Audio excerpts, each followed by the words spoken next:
नमस्कार.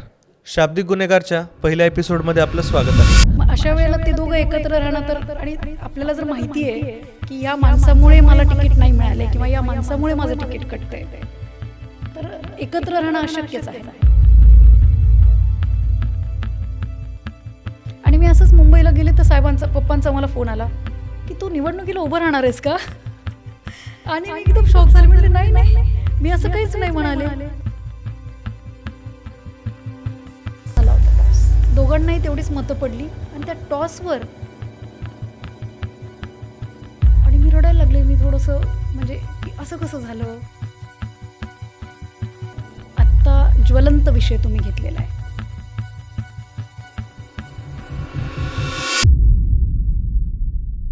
नेते लोक त्यांच्या मतदारसंघातही जास्त फिरत नाहीत. नेता म्हटलं की आता फॉर्च्युनर शिवाय हेच नाही. आपले आजोबा आणि शंकरराव साहेब, त्यांचं शेवटपर्यंत ते नातं त्यांनी जोपासलं, टिकवलं, वाढवलं, फुलवलं. नंतर काय झालं? तुम्हाला काय वाटतं की हे पक्ष बदलणं, जे की मागच्या काही काळामध्ये खूप सोपं झालं? त्यांनी म्हटले की हे जे वडील एका पक्षामध्ये आहेत, तुम्ही एका पक्षामध्ये आहात, कारण सेक्स एज्युकेशन हे शाळांमध्ये कंपल्सरी करणं गरजेचं आहे. नमस्कार. शाब्दिक गुन्हेगारच्या पहिल्या एपिसोडमध्ये आपलं स्वागत आहे. आज आपल्यासोबत आहेत नांदेडच्या माजी झेडपी मेंबर आणि भाजपच्या महाराष्ट्र प्रदेशच्या महिला मोर्चा आघाडीच्या उपाध्यक्ष श्रीमती प्रणिता देवरे चिखलीकर. नमस्कार, माझं नाव स्वराज आणि धन्यवाद आज वेळ दिल्याबद्दल. खूप नमस्कार स्वराज.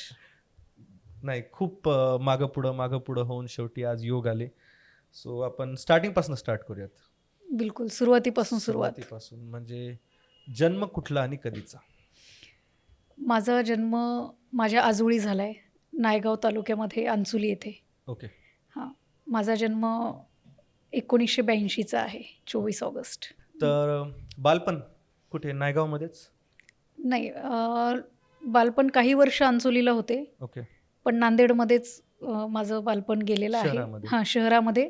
आणि जसं आपल्या सुट्ट्या असतात, म्हणजे उन्हाळ्याच्या सुट्ट्या, दिवाळीच्या सुट्ट्या, मग त्यावेळेला मामाच्या गावी जायचं किंवा चिखलीला जायचं. ओके. हां. असं, कारण मी स्वतः मला नांदेडला खूप कमी आवडायचं राहायला. कसं काय? मला गावाकडे असं शेतात जाणे, विहिरीमध्ये पोहणे, ओके.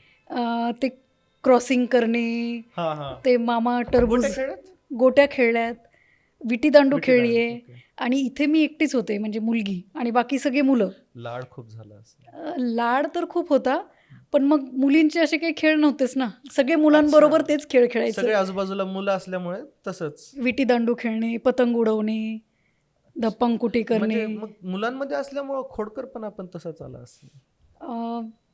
खोडकर फार मी नव्हते, समंजस होते, म्हणजे लहानपणी पण असं मला वाटतं. लेक म्हटलं की वडिलांची लाडकी असते. येस. मग त्याच्यामुळं खोडकरपणा खूप वाढतो. असं काही केलंय लहानपणी? काही दगड मारून पळून जाणं, काहीतरी हे करणं? तसे तर काही नाही. मी थोडीशी स्टुडियसच होते. हो. खेळायचे खूप भावंडांबरोबर वगैरे, किंवा शाळेमध्ये प्रत्येक स्पर्धेत भाग घेणे वगैरे असं चालायचं. पण तरी पप्पांची लाडकी होते, पण मी लहानपणी खूप घाबरायचे साहेबांना. माहिती नाही मला मनात काय भीती बसली होती वगैरे. किंवा ट्युशनला जायचं, साहेब दिसले, पप्पा दिसले तरी पण मग असं लांबून जायचं, पण त्यांच्या पुढे यायचं नाही, अशी भीती होती. पण हळूहळू नंतर ती भीती गेली आणि मी सगळ्यात जास्त लाडकी कोण, तर ताई, असं झाला नंतर विषय. सो मी काय म्हणू तुम्हाला? ताई म्हणू, मॅम म्हणू, काय म्हणू? तुम्ही काही म्हणू शकता. सगळे ताई म्हणतात तर ताई विल बी बेटर. मग ताई म्हटल्यावर मग तेवढे तुम्हाला इन्साइट्स द्यावे लागते. बिलकुल. मग तर तुमचं वातावरण कसं होतं? सगळे भाऊबंद असल्यामुळे, आणि मग ते वातावरण तुमचं फायनान्शियली, सोशली आणि मेंटली, म्हणजे लहानपणी ज्या गोष्टी आपल्याला डोक्यामध्ये बसतात त्या लाईफ टाईम चालतात आपल्या. सो लहानपणाची अशी कोणती तुमची अशी आठवण की तुमच्यासोबत आयुष्यभर आहे? नाही, आमच्या घरी म्हणजे माझे आजोबा स्वर्गीय गोविंदरावजी पाटील चिखलीकर, म्हणजे आमचे बाबा एकदम शिस्तीचे, आणि त्यांना आजही सगळेजण शांतीदूत म्हणूनच ओळखतात. तर त्यांचा स्वभाव, ते खूप लाड करायचे माझा, आणि त्यांना असं वाटायचं की मी काहीतरी केलं पाहिजे, आणि मला ते कायम प्रोत्साहन द्यायचे. आणि आमच्या घरामध्ये मुलगा मुलगी ही वेगळी ती वेगळं असं वातावरणच नव्हतं. म्हणजे सगळ्यांना समान संधी अशी होती. आजोबांना खूप वाटायचं मला मुलांबरोबर, म्हणजे स्विमिंगचा क्लास होता मला. बाबांना असं वाटायचं की मला ड्रायव्हिंग आली पाहिजे. म्हणजे सगळ्या गोष्टींमध्ये त्यांनी मला प्रोत्साहन केलं. आणि त्याचबरोबर ते शिस्तीचे पण होते. म्हणजे त्यांचं खूप असायचं की सकाळी लवकर उठलं पाहिजे, टी व्ही फार नाही बघितला पाहिजे, म्हणजे एक शिस्तीच्या वातावरणामध्ये, किंवा हेल्दीच खाल्लं पाहिजे, म्हणजे जेवणाच्या सवयी. आणि मी माझ्या बाबांच्या खूपच जास्त क्लोज होते. त्यामुळे अजूनही म्हणजे माझ्या खाण्याच्या सवयी, माझ्या उठण्याच्या सवयी, माझी वागण्याची, म्हणजे बरेच जण असं म्हणतात की बाबाची छबी थोडीशी तुझ्यात दिसते. ते रुटीन आजही फॉलो करता? हो, आजही ते जेवणाच्या बाबतीत अगदी. बाहेर नाही जेवायचं, बिलकुल. विदाऊट शुगर, टाईमवरच जेवायचं, असं काही? आता राजकारणात असल्यामुळे वेळेवर जेवणं असं काही होत नाही, पण शक्यतोवर वेळेवर जेवण्याचा प्रयत्न करते, सात्विकच खाण्याचा प्रयत्न करते. ओके. पण आता काही वेळेला कार्यक्रम असतो, कार्यकर्त्यांचा आग्रह असतो आणि त्यांच्या प्रेमापोटी मग जेवते मी. पण शक्यतोवर प्रयत्न असतो की मी ह्या गोष्टी फॉलो करेन. ओके. तर मग आजोबांचा विषय काढला तर आजोबांबद्दल मला जास्त जाणून घ्यायचं. आय थिंक तुमची पहिली पिढी होती जी राजकारणात होती. त्याच्या आधी कोणी होतं का? नाही, ते आजोबा. पहिले आजोबाच होते. मग तिकडनं तुमचा घराण्याचा जो आहे राजकीय प्रवास सुरू झाला. आणि दुसरी गोष्ट, हे झालं प्रोफेशनल.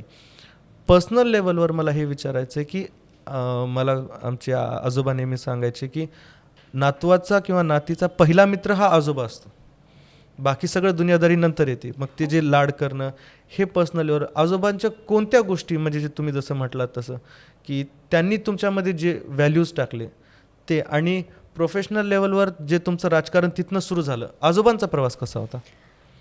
आजोबा म्हणजे शंकररावजी चव्हाण साहेब यांचे कट्टर कार्यकर्ते होते.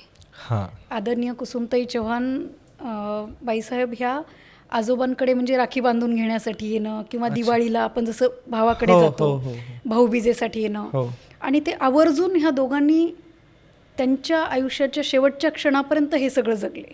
ओके. नंतर काही थोडेसे क्लॅशेस झाले, पण त्यानंतर सुद्धा बाबा धनेगावला जाऊन समाधीच्या तिथे जाऊन नतमस्तक होऊन यायचेच. म्हणजे शेवटच्या क्षणापर्यंत त्यांनी ते नातं जोपासलं आणि जपण्याचा प्रयत्न केला.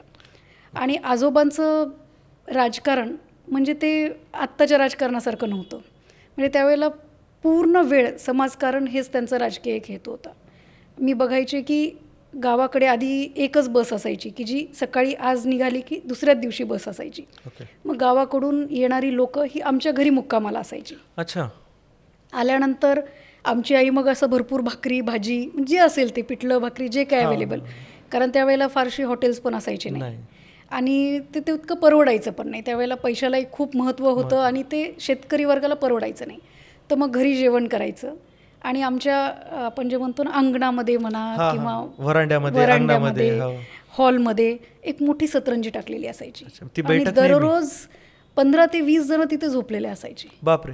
म्हणजे अगदी त्यांचं आदरातिथ्य. म्हणजे त्यानंतर मग आम्ही कधी चिखलीला निघालो तर त्यावेळेला कमांडर गाड्या असायच्या ज्या ओपन जीप वगैरे असायच्या. हां, तर त्यामध्ये जेवढी माणसं बसतील तेवढे बाबा घ्यायची. कोंबून कुणी हात दाखवला की थांबायचं, बसा, थोडंसं अडचण आहे पण बसा, असं. म्हणजे एक समाजकार्याला त्यांनी संपूर्णतः वाहून घेतलेले बाबा होते. भूविकास बँकेचे चेअरमन म्हणून त्यांनी त्या ठिकाणी 10-15 वर्ष काम केलेलं आहे. मग शेतकऱ्यांना विहिरी उपलब्ध करून देणं, शेतीचं साहित्य देणं, त्यांना कर्ज उपलब्ध करून देणं, म्हणजे अगदी निस्वार्थ भावनेने शेतकऱ्यांची सेवा, हे बाबांकडून खूप मोठं उदाहरण. आणि अत्यंत शांततेने, म्हणजे देऊन पण मी तुम्हाला काहीतरी उपकार केलेत किंवा मी तुम्हाला दिलं आहे, हा आविर्भाव कधीच त्यांच्या चेहऱ्यावर नव्हता, त्यांच्या अख्ख्या आयुष्यात नव्हता. त्यामुळे मी बाबांकडून खूप शिकले, ती म्हणजे नम्रता, शिस्त. आणि आपण जितकं समाजाला द्याल तेवढं समाज आपल्याला भरभरून देतो, हे मी लहानपणापासून बघितलेलं आहे. ती पिढी होती पण तुम्हाला असं का वाटतं की आजच्या पिढीमध्ये ते राहिलं नाही? म्हणजे तुमच्या बाबतीत नाही म्हणत आहे, तुम्ही एवढा टाईम देता, हे करता, बट बाकीचे जेव्हा आजचे राजकारणी बघतो, आता ज्यांचं तुम्ही नाव वगैरे घेतलं, तर जेव्हा असं नेता म्हटलं की आता फॉर्च्युनर शिवाय हेच नाही, खाली उतरतच नाही. नाही, ते आता परिस्थितीनुसार किंवा आता समृद्धता आलेली आहे, त्यावेळेला तेवढं नव्हतं. आणि त्यावेळेला खूप व्हॅल्यूज जपल्या जायच्या, मूल्य जपल्या जायची, आणि आता ती फारशी जपल्या जात आहेत असं वाटत नाही. आता पप्पा जेव्हा निवडणुकीला उभे होते तेव्हा माझे आजोबा प्रचाराला जायचे, तर ते एका गावात जायचे. समजा आमचं गाव कळका आहे, तर कळक्याला गेले बाबा तर एका घरी बसायचे, अख्खं गाव त्या घरी जमा व्हायचं की बाबा पाटील येत आहेत, आणि बाबा सांगायचे की प्रतापरावचं काम तुम्हाला आवडलं असेल तर तुम्ही त्यांना मतदान करा. हे मी उदाहरण सांगते. आणि बाबा पुढच्या गावाला निघून जायचे. आणि बाबाच्या एका शब्दावर अख्खं गाव हे मतदान करायचं. पण आज ती परिस्थिती नाही ना. नाही, आज नेते लोक त्यांच्या मतदारसंघातही जास्त फिरत नाहीत. त्यांना ॲक्सेस जे नेते लोकांसोबत अवघड झाले, असं का वाटतं की काय झालं, काय बदललं? नाही, सगळ्याच राजकारण्यांबद्दल तसं म्हणता येणार नाही. काही ते मी फार सांगू शकणार नाही, पण मी आमच्या घराचं मात्र नक्की आपल्याला सांगू शकेल. ओके. की लहानपणापासूनच आजोबांनी सांगितले की म्हणजे कुठलीही गोष्ट प्रामाणिकपणे करायचं. तो प्रामाणिकपणा वडिलांनी पण जोपासला. आज आपण बघतो की चिखलीकर साहेब हे 3 वेळेला आमदार, 1 वेळेला खासदार, मध्यवर्ती बँकेचे संचालक, जिल्हा परिषदमध्ये इतक्यादा सभापती, उपाध्यक्ष, म्हणजे अगदी सरपंच पदापासून ते इथपर्यंत आलेले आहेत. आणि आजही ते म्हणजे पूर्ण वेळ समाजकार्यात असतात. 300-400 लोकांना भेटणं असेल, त्यांची कामं करणं असतील, मतदारसंघामध्ये वेगवेगळ्या मंत्र्यांच्या माध्यमातून त्या ठिकाणी निधी आणण्याचं काम असेल, म्हणजे एक जी ओव्हरऑल आपण जे बघतो ते आमच्या घरामध्ये कंटिन्यू लोकांसाठी समर्पित असंच राजकारण आहे. सो आता साहेबांना जर मला भेटायचं असेल तर ते भेटतील, एकदम ॲक्सेसेबल. म्हणजे नांदेड जिल्ह्यामध्येच काय तर मराठवाड्यामध्ये ही चर्चा आहे की चिखलीकर साहेबांना भेटणं हे एकदम सोपं आहे. तर दुसरा अजून एक मुद्दा तुम्ही म्हणालात की आपले आजोबा आणि शंकरराव साहेब त्यांचं शेवटपर्यंत ते नातं त्यांनी जोपासलं, टिकवलं, वाढवलं, फुलवलं. नंतर काय झालं? त्याबद्दल मी फारसं नाही बोललेलं बरं. ते सगळ्या जनतेलाच माहिती का आहे असं की बोलत का नाही? वैचारिक नाही, न बोलण्याचा असा काही विषय नाही आहे. त्याच्यामागे बरीचशी कारणं आहेत. साहेब स्वतःसुद्धा युवक काँग्रेसचे अध्यक्ष त्या ठिकाणी होते. हो अशोकरावजी चव्हाण साहेबांसोबत ते काम करत होते. हो. आणि जिल्हा परिषद त्यांची टर्म झाली होती आणि आपण शक्यतोवर जिल्हा परिषद झाल्या 2-3 टर्म की आमदार होण्याची स्वप्न प्रत्येकच कार्यकर्ता बघत असतो. आणि त्यांच्यामध्ये ती कॅपॅसिटी होती, त्यांच्यामध्ये ती कार्यकर्ते सांभाळण्याची धमक होती, क्षमता होती. आणि ती क्षमता असूनसुद्धा त्यांना डावलण्यात आलं. अच्छा. हां. आणि ते डावलण्याच्या मागे काहीतरी गोष्टी घडल्या. म्हणजे कॅपॅसिटीपेक्षा रक्ताच्या नात्यांना जास्त प्राधान्य देण्यात आलं असं म्हणत आहे का? होऊ शकतं. पण एक सक्षम नेता म्हणून चिखलीकर साहेबांना मतदारसंघामध्ये एक नावलौकिक आहे त्यांचं. आणि त्याही वेळेला होतं. मग त्यावेळेला सुद्धा साहेबांनी माघार घेतली, शांत राहिले. पण पुन्हा पुढच्या 5 वर्षानंतर जो त्यांचा उमेदीचा काळ होता, ओके, त्यावेळेला पुन्हा त्यांचं तिकीट कापण्याचा प्रयत्न झाला. मग अशा वेळेला ते दोघं एकत्र राहणं तर, आणि आपल्याला जर माहिती आहे की या माणसामुळे मला तिकीट नाही मिळाले किंवा या माणसामुळे माझं तिकीट कटतंय, तर एकत्र राहणं अशक्यच आहे. मग असं कधी हे नाही झालं की आपण मिळून म्हणजे बऱ्याचदा झालं, खूप वेळा. कारण ते पिढ्यानपिढ्या आता पुढे जाते. नाही, पिढ्यानं पिढ्या जात नाही, त्यांच्याशी काही वैयक्तिक. तुमचं कधी बोलणं झालं? आता शंकरराव साहेब आणि तुमचे आजोबा हो एकत्र, चव्हाण साहेब आणि तुमचे वडील, हो. पुढच्या पिढीचं तुमचं कधी भेटणं वगैरे? कारण तुम्ही BJPच्या महिला मोर्चाच्या अध्यक्ष आहात मराठवाड्याच्या, त्या पण आमदार आहात, उपाध्यक्ष, त्या पण हे आहेत, आमदार आहेत. तुमचं लास्ट टाइम कधी भेटले होते? आम्ही भेटतो. विधान भवनामध्ये माझी भेट झाली होती श्रीजया बरोबर.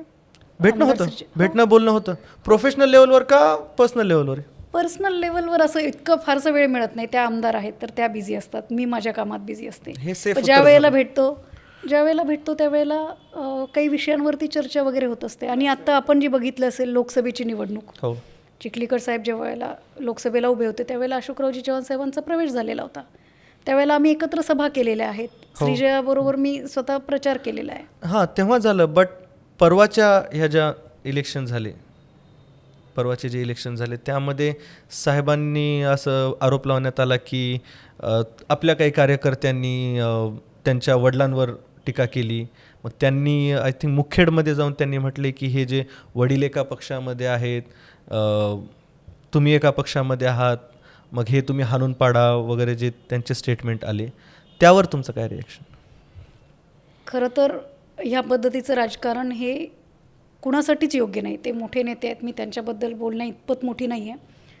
पण एक तरुण पिढीचं नेतृत्व करत असताना मला असं कुठंतरी वाटतं की कुणीही वैयक्तिक लेवलला जाऊ नये. तुमचा वैचारिक मतभेद तुमच्या पक्षाची विचारधारेबद्दल असावा, डेव्हलपमेंटबद्दल असावा, तुम्ही काय करणार आहात याबद्दल असावा. पण ज्यावेळेला, आणि त्याचा खुलासा चिखलीकर साहेबांनी पण केला की शंकररावजी चव्हाण साहेब हे आदरणीयच आहेत प्रत्येकांसाठी. कारण त्यांच्यामुळे जो नांदेड जिल्ह्याचा विकास झाला हे कोणी विसरू शकणार नाही नाही. बरोबर. म्हणजे ज्या पद्धतीने जायकवाडीचं धरण असेल, विष्णुपुरीचा प्रकल्प, त्यामुळे पाण्याची एक शेतकऱ्यांना इथे या ठिकाणी जीवन देण्याचं काम शंकररावजी चव्हाण साहेबांच्या माध्यमातून झाले, त्यामुळे ते आदरणीय आहेत. हो. त्यांच्याबद्दल साहेब तर शक्यच नाही, पण कुठला कार्यकर्तासुद्धा बोलणार नाही. त्यामुळं एकतर काय होतं की ते मिसप्रिसेप्शन, कोणीतरी काहीतरी सांगतं जाऊन मुद्दामून काढण्यात आलं वाटतं. होऊ शकतं. पण आहात तर महायुतीचेच ना. महायुतीचे घटक आहोत, पण ते वेगवेगळे लढत आहेत ना. आता नगरपालिकेमध्ये वेगवेगळे लढले हो. आणि त्यामुळं कुणीतरी त्यांना सांगितलं असेल की असं बोलले, पण तसं काही वक्तव्य झालं नाही. साहेबांनी पण सांगितलं की निवडणुकीच्या पुढं मग काहीतरी सहानुभूतीचं वातावरण तयार करायचं, आणि इतक्या छोट्या निवडणुकीला शंकरराव साहेबांबद्दल बोलण्या इतपत पण काही ते फार मोठी गोष्ट नव्हती. आणि लोहा नगरपालिकेमध्ये भारतीय जनता पार्टीमधून 6 उमेदवार त्या ठिकाणी एकाच घरचे उभं करण्यात आले, आणि मग तो प्रश्न कुणी विचारू नये किंवा ते खोडून काढण्याच्या अनुषंगाने त्यांनी बोलले की वडील एका पक्षात आणि पोरगी एका पक्षात वगैरे असं. पण मी आपल्याला सांगू इच्छिते की महाराष्ट्रामध्ये अशी अनेक उदाहरणं आहेत हो की ज्यामध्ये मुलगी एका पक्षात आहे, वडील एका पक्षात आहेत. म्हणजे दानवे साहेबांचंच उदाहरण झालं, राणे साहेबांचं उदाहरण आहे, अशी अनेक आहेत. पण त्यावेळेला त्या वेळेची परिस्थिती ही जबाबदारी असते. म्हणजे चिखलीकर साहेब हे भारतीय जनता पार्टीचेच नेते होते हो, पण महायुतीमध्ये ती लोहा कंधारची जागा शीट शेअरिंगमध्ये राष्ट्रवादीला गेली. आणि मी आधी पण ह्याचं बोललेली आहे की देवेंद्रजींनी सांगितलं की तुम्ही राष्ट्रवादीचं तिकीट घ्या, काही अडचण नाही, आपण महायुतीत आहोत. हो. आणि माननीय देवेंद्र फडणवीस साहेब यांनी मला सांगितलं की तू भारतीय जनता पार्टी सोडू नको, कारण मी काम करते आहे. हो. भारतीय जनता पार्टीची एक प्रामाणिक कार्यकर्ता म्हणून मी काम करते आणि करत राहणार आहे, आणि माझ्यावर पक्षाचा तेवढाच भरोसा आहे. आणि म्हणून आता मला निवडणुकीच्या संचालन समितीची मी तेथे त्या ठिकाणी माझ्यावर जबाबदारी दिली आहे मराठवाड्याची. मग तुम्हाला काय वाटतं की हे पक्ष बदलणं जे की मागच्या काही काळामध्ये खूप सोपं झालं, त्यावर तुमचं काय मत आहे? एक सांगू, आत्ता ही गोष्ट खूप सोपी आहे, कारण आत्ता प्रत्येकांना एकदम त्वरित पाहिजे असतं. हो. मला जर नगरपालिकेचं तिकीट ह्यांनी नाही दिलं तर त्यांनी दिलं तर मी तिकडे जातो. आता ते खूप सोपं आहे. पण जो चिखलीकर साहेबांनी काळ बघितला आहे, जो संघर्षाचा काळ आहे, त्यांना अनेक कारणासाठी त्या ठिकाणी तिकीट बदलावं, म्हणजे पक्ष बदलावे लागले. पण एक त्यांचा बेस असा आहे की त्यांचा जो जनसंपर्क आहे, हो, म्हणजे काही झालं तरी लोकांना पक्षापेक्षा पण चिखलीकर साहेब हे खूप लोहा कंधारमध्ये महत्त्वाचे. त्यामुळं लोकांच्या भरोशावरतीच, मतदारांच्या भरोशावरतीच त्यांनी आणि मतदारांना विश्वासात घेऊन त्यांनी पक्ष त्यांना बदलावे लागले, आणि साहेबांनी ते पक्ष बदललेले आहेत. आणि तरी आजही जनता त्यांच्या पाठीशी एकदम ठामपणे उभी असते. आपण आत्ताचंच उदाहरण घेऊ शकता की भाजपमधून साहेबांचा प्रवेश राष्ट्रवादीमध्ये झाला. अगदी 3-4 दिवसामध्ये साहेबांनी फॉर्म भरला. हो. पण इतक्या लवकर हा बदल एक्सेप्ट केला लोकांनी, आणि साहेबांना प्रचंड बहुमताने त्या ठिकाणी निवडून आणलं. ही साहेबांच्या कामाची पावती आहे. हे साहेब जे जनतेसाठी अहोरात्र काम करतात ह्याची पावती आहे. त्यामुळं मतदारसंघासाठी माणूस हा खूप महत्त्वाचा आहे. बरोबर आहे. कारण मी स्वतः कंधारचा आहे, जगदीश तर आहेच आहे कंधारचा, मी खाली बहादरपुरात असतो गावात माझं. तर आम्ही ते लहानपणापासून बघितलं साहेबांचा जो काळ होता, स्पेशली जेव्हा नांदेडमधनं ते कंधारला जाऊन तिथनं जे त्यांनी राजकारण सुरू केलं, तो एक पॉईंट त्यांचा आम्ही बघितलेला होता की त्या व्यक्तीने खरंच काही नसताना ते काही सगळं करणं. आपण आणि आपले बंधू दोघंही राजकारणात आहात, दोघंही एकत्र काम करतात. तुमची कशी बॉन्डिंग आहे लहानपणापासून घरामध्ये आणि राजकारणामध्ये सुद्धा प्रोफेशनली? खरं तर प्रवीण आणि मी लहानपणापासून आम्ही दोघं, आधी पण आमची बॉन्डिंग तेवढीच स्ट्रॉंग होती आणि आता अजूनच स्ट्रॉंग झालेली आहे. कारण आपण वयानुसार थोडं मॅच्युअर्ड होतो, आणि पण एक सपोर्ट सिस्टीम म्हणून प्रवीणकडे बघेल मी. म्हणजे अगदी काही गोष्टी बोलाव्याच असं नाही, आम्ही न बोलता सुद्धा एकमेकांची मनं ओळखतो आणि एकमेकांना सपोर्ट करत आमचं राजकारण चालू असतं. म्हणजे काही वेळेला मला असं होतं की माझा कार्यक्रम आहे तर तो म्हणतो की राहू दे, मग मी जातो, तू थकली असशील तर. किंवा तो थकला असेल तर मी असं म्हणते की नाही तू थांब, मी जाऊन येते जरा, मी त्या साईडला चालले तर. आणि असं आहे, आणि त्याचं मला प्रत्येक गोष्टीमध्ये सपोर्ट असतो. त्याचं असं असतं की तू काळजी करू नको, मी आहे. त्याच्यामुळं बिलकुल मला त्याचा सपोर्ट आहे आणि आमची बॉन्डिंग खूप स्ट्रॉंग आहे. तर आपण येऊयात एज्युकेशन, स्टुडंट लाईफवर. शिक्षण कुठे झालं? माझं प्राथमिक शिक्षण साहेबांच्याच संस्थेमध्ये, म्हणजे प्रियदर्शिनी कन्या शाळेमध्ये मी होते. मग 4थीपर्यंत मी महात्मा फुले शाळेमध्ये होते बाबानगरच्या. 4थी ते 10वी, 5वी ते 10वी मी प्रियदर्शिनी कन्या शाळेत होते. त्यानंतर 11वी-12वी माझी यशवंत कॉलेजमध्ये झाली. ओके. हां. आणि त्यानंतर मी गव्हर्मेंट कॉलेजला D.Ed, कारण तेव्हा खूप ट्रेंड चालला होता शिक्षकांचा हो. शिक्षक होण्याचा. शिक्षक होण्याचा. आणि मग मी D.Ed केलं. त्यानंतर माझं लग्न झालं आणि लग्नानंतर मी शारदा भवन शिक्षण संस्थेमध्ये B.Ed केलं. ओके. आणि लग्नानंतरच मी MA केलं राज्यशास्त्रामध्ये. असा माझा अच्छा. प्रवास आहे. ओके. म्हणजे अभ्यासू होतात. खूप हुशार नव्हते पण स्टुडियस होते. हायेस्ट टक्केवारी काय ते, जास्तीत जास्त टक्के? माझी 76. कितवीमध्ये? 12वी.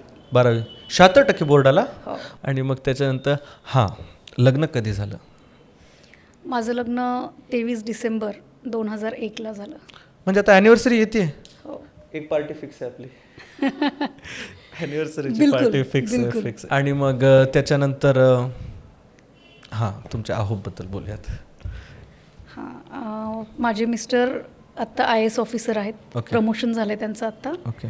जेव्हा आमचं लग्न झालं त्यावेळेला ते डेप्युटी कलेक्टर होते अच्छा. आणि पुण्यामध्ये पिंपरी चिंचवडला पोस्टेड होते ते उपायुक्त म्हणून. हं. लग्नानंतर आम्ही पुण्यातच म्हणजे राहायला गेलो. ओके. 4 वर्ष पुण्यामध्ये होतो. हं. मग तिथे मला माझा मोठा मुलगा झाला, काय नाव? त्याचा प्रज्वल. प्रज्वल. हां. ओके. मग त्यानंतर मुंबईत पोस्टिंग झाली. मग तेव्हापासून आम्ही मुंबईतच आहोत. अच्छा. तेव्हाचं पुणे कसं होतं? शांत होतं. आम्ही ज्या भागात राहायचो निगडी, ओके. एकदम शांत एरिया आणि खूप आजूबाजूला महानगरपालिकेची गार्डन होती. अच्छा. संत ज्ञानेश्वर, संत एकनाथ, संत तुकाराम. आणि माझा मुलगा लहान असल्यामुळं त्याला रोज कुठेतरी घेऊन जायचे मी. फिरायला. त्याच्यामुळे तिथे एकदमच छान तेव्हा जागा होती जागा होती. की जसा पुण्या मुंबईचा विकास झाला, मराठवाड्यामध्ये असं काय मागं राहिलं? मला असं वाटतं की मराठवाडा थोडासा म्हणजे निजामांच्या अंडर असल्यामुळे किंवा निजामांची इथं सत्ता होती आणि स्वातंत्र्यही आपल्याला थोडंसं उशिराने मिळालं मराठवाड्याला. हो. त्यामुळं थोडंसं मागासले, पण एज्युकेशनच्या बाबतीमध्ये आपण थोडेसे मागे राहिलो. ओके. आणि तसं करत करत दुर्लक्षित झालं आणि इथली जी नेते मंडळी जी मोठी झाली वगैरे, तर थोडंसं दुर्लक्षितच भाग झाला. कारण आपण बेसिकच गरजा आपल्या पूर्ण झाल्या नाहीत की आपल्याकडे पाणी, वीज ह्याच गोष्टी यायला खूप कालावधी गेला. त्यामुळं ह्या सगळ्या अशा इंडस्ट्रीयल डेव्हलपमेंट आपल्याकडे खूप कमी प्रमाणामध्ये झाली. पण निश्चितच आता मला असं वाटतं की ज्या पद्धतीने माननीय मोदीजींच्या नेतृत्वामध्ये आपला देश पुढे जातो आहे, महायुतीचं सरकार आणि माननीय देवेंद्र फडणवीस साहेब यांच्या नेतृत्वामध्ये म्हणजे ज्या पद्धतीचे निर्णय आहेत, त्यामुळे निश्चितच नांदेडमध्ये एखादा IT हब लवकरच होईल असं संकेत आहेत. कारण आपण बघतो की कनेक्टिव्हिटी असणं गरजेची आहे. तर समृद्धी महामार्गाच्या माध्यमामधनं कनेक्टिव्हिटी चांगली झाली आहे. विमानसेवा आहे, रेल्वे आधी खूप कमी होत्या, आता रेल्वेची कनेक्टिव्हिटी भरपूर आहे. जवळपास 72 रेल्वे आपल्या नांदेडमधनं त्या ठिकाणी धावतात. त्यामुळं ही कनेक्टिव्हिटी वाढलेली आहे. एज्युकेशनल हब म्हणून नांदेडकडे आता संपूर्ण महाराष्ट्र बघतोय. आपण आज बघतो की मुंबई पुण्यामधनं मुलं आज इथे आपल्याकडे JEE करण्यासाठी, नीट करण्यासाठी या ठिकाणी येत आहेत. त्यामुळे निश्चितच हा खूप मोठा आणि गहन प्रश्न आहे की आपल्या मराठवाड्यातील मुलांना इथेच रोजगाराची संधी उपलब्ध करून देणं, त्यांना जॉब ऑपॉर्च्युनिटीज निर्माण करून देणं.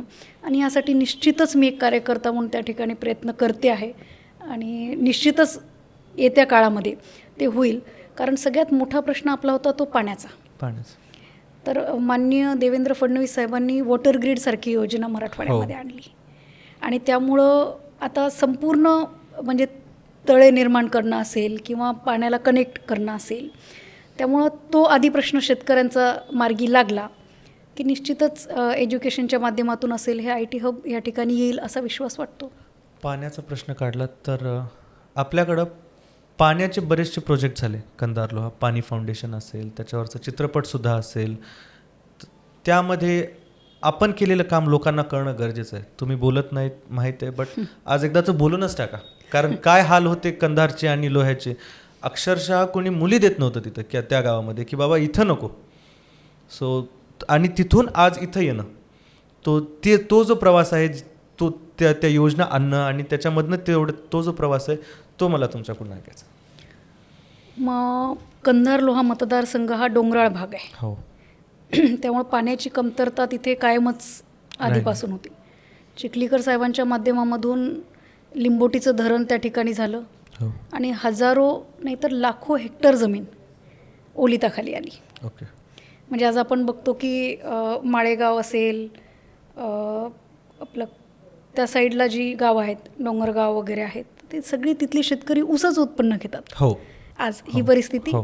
म्हणजे एक विजन असणारा नेता जर तुम्हाला भेटला ना की आपोआप ते प्रश्न सॉल्व्ह होतात. आणि चिखलीकर साहेबांनी तळागाळामध्ये म्हणजे सरपंच पदापासून ते इथपर्यंत आले. त्यामुळे शेतकऱ्यांच्या काय समस्या आहेत, सामान्य कार्यकर्त्याला काय पाहिजे, गावाला काय लागतं हे त्यांना अगदी बरोबर माहिती आहे.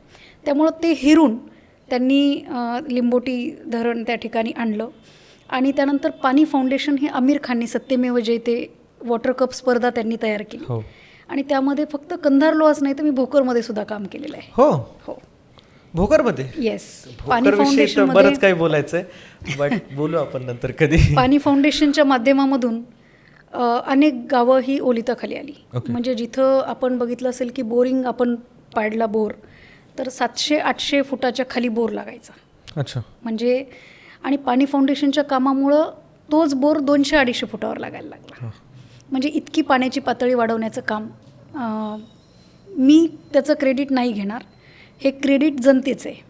Okay. कारण हे श्रमदानामधून त्या ठिकाणी झालेलं आहे. हो. आणि त्यावेळेला सुद्धा आमदार चिखलीकर साहेब होते. अच्छा. मग त्यावेळेला JCB उपलब्ध करून देणे, कलेक्टर अरुणजी डोंगरे साहेब होते. हो. त्यांच्या माध्यमातून सुद्धा MREGSची मोठ्या प्रमाणामध्ये कामं आम्ही मतदारसंघामध्ये करून घेतली. अच्छा. कारण नेते मंडळी आले की अधिकारी येतात, हो. अधिकारी आले हो. की तिथली वास्तविकता त्यांना लक्षात लक्षात येते येते. आणि त्याचबरोबर मग सगळी यंत्रणा कामाला लागते.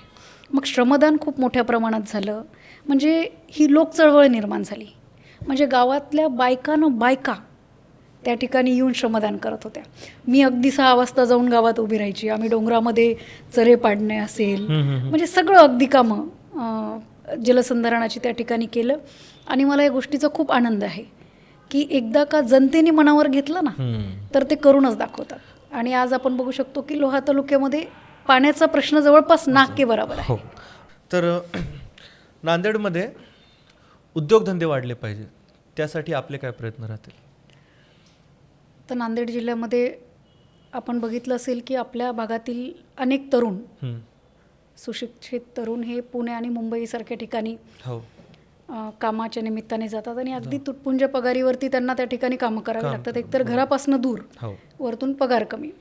पण ती समस्या कुठंतरी मोडीत काढण्यासाठी नांदेडमध्ये एक मोठा प्रोजेक्ट येणं खूप गरजेचं आहे आणि त्यासाठी मी प्रयत्नशील आहे. कंधार लोह्यामध्ये आपण बघितलं असेल की डोंगराळ भाग आहे. हो. आणि तिथे सीताफळाचं उत्पन्न खूप चांगलं येतं. हो. म्हणजे मी सांगली साताऱ्याला सुद्धा त्या ठिकाणी बघितले तर तिथले सीताफळ एकदम मोठे असतात दिसायला, हो. पण चव बिलकुल चांगली नाही आहे. पण आपल्या भागामध्ये जी डोंगराळ भागामध्ये आलेली सीताफळ आहेत ती अत्यंत गोड आहेत. हो. आणि त्याला मार्केटमध्ये खूप मागणी आहे. त्यामुळं सीताफळावरती प्रक्रिया करून प्रक्रिया उद्योग आपण त्या ठिकाणी येत्या काळामध्ये उभारणार आहोत. त्याचबरोबर हळदीचं सुद्धा उत्पन्न आपल्याकडे खूप मोठ्या प्रमाणामध्ये हो होतं. आहे. त्यामुळं हळदीचं सुद्धा आपण त्या ठिकाणी प्रक्रिया म्हणजे हळद धुणे असेल, उकडणे असेल, प्रक्रिया केंद्र, त्याचबरोबर त्याची पावडर करणं असेल, ओके, ते सुद्धा येत्या काळामध्ये करणार आहोत. आणि महिलांसाठी ओके, महिलांना कमी व्याज दरामध्ये लोन देणं असेल, कर्ज देणं, महिला बचत गटांना त्या ठिकाणी मदत करणं असेल, या अनुषंगाने मी एक महिला उद्योग बँकसुद्धा, महिला अर्बन बँकसुद्धा या ठिकाणी स्थापन करते. ते 1-2 महिन्यामध्ये त्याची पण प्रोसिजर पूर्ण झालेली आहे. त्यामुळं उद्देश महिलांना सक्षम करणं हा आहे. बरोबर आहे. की एखादं महिलेला जर असं वाटलं की मला हे करायचं आहे तर तिला कुठे आडकाठी नाही आली पाहिजे. आणि आज आपण बघितलं असेल की केंद्र सरकारने, महाराष्ट्र सरकारने महिलांसाठी अनेक योजना आणलेल्या आहेत. मग त्यामध्ये लाडकी बहीण योजना असेल, आता लखपती दिदी आहे, ड्रोन दिदी आहे. म्हणजे अशा पद्धतीने महिला सक्षमीकरण करण्याकडे आपल्या सरकारचं त्या ठिकाणी जास्तीचं योगदान आहे. आपण त्या ठिकाणी बघतो. तोच प्रयत्न माझासुद्धा मतदारसंघामध्ये त्या ठिकाणी राहणार आहे. आणि निश्चित अशा पद्धतीचे उद्योग आणून आपल्या तरुणांना इथल्या इथेच काम मिळालं पाहिजे, यासाठी पुढचं माझं विजन असणार आहे.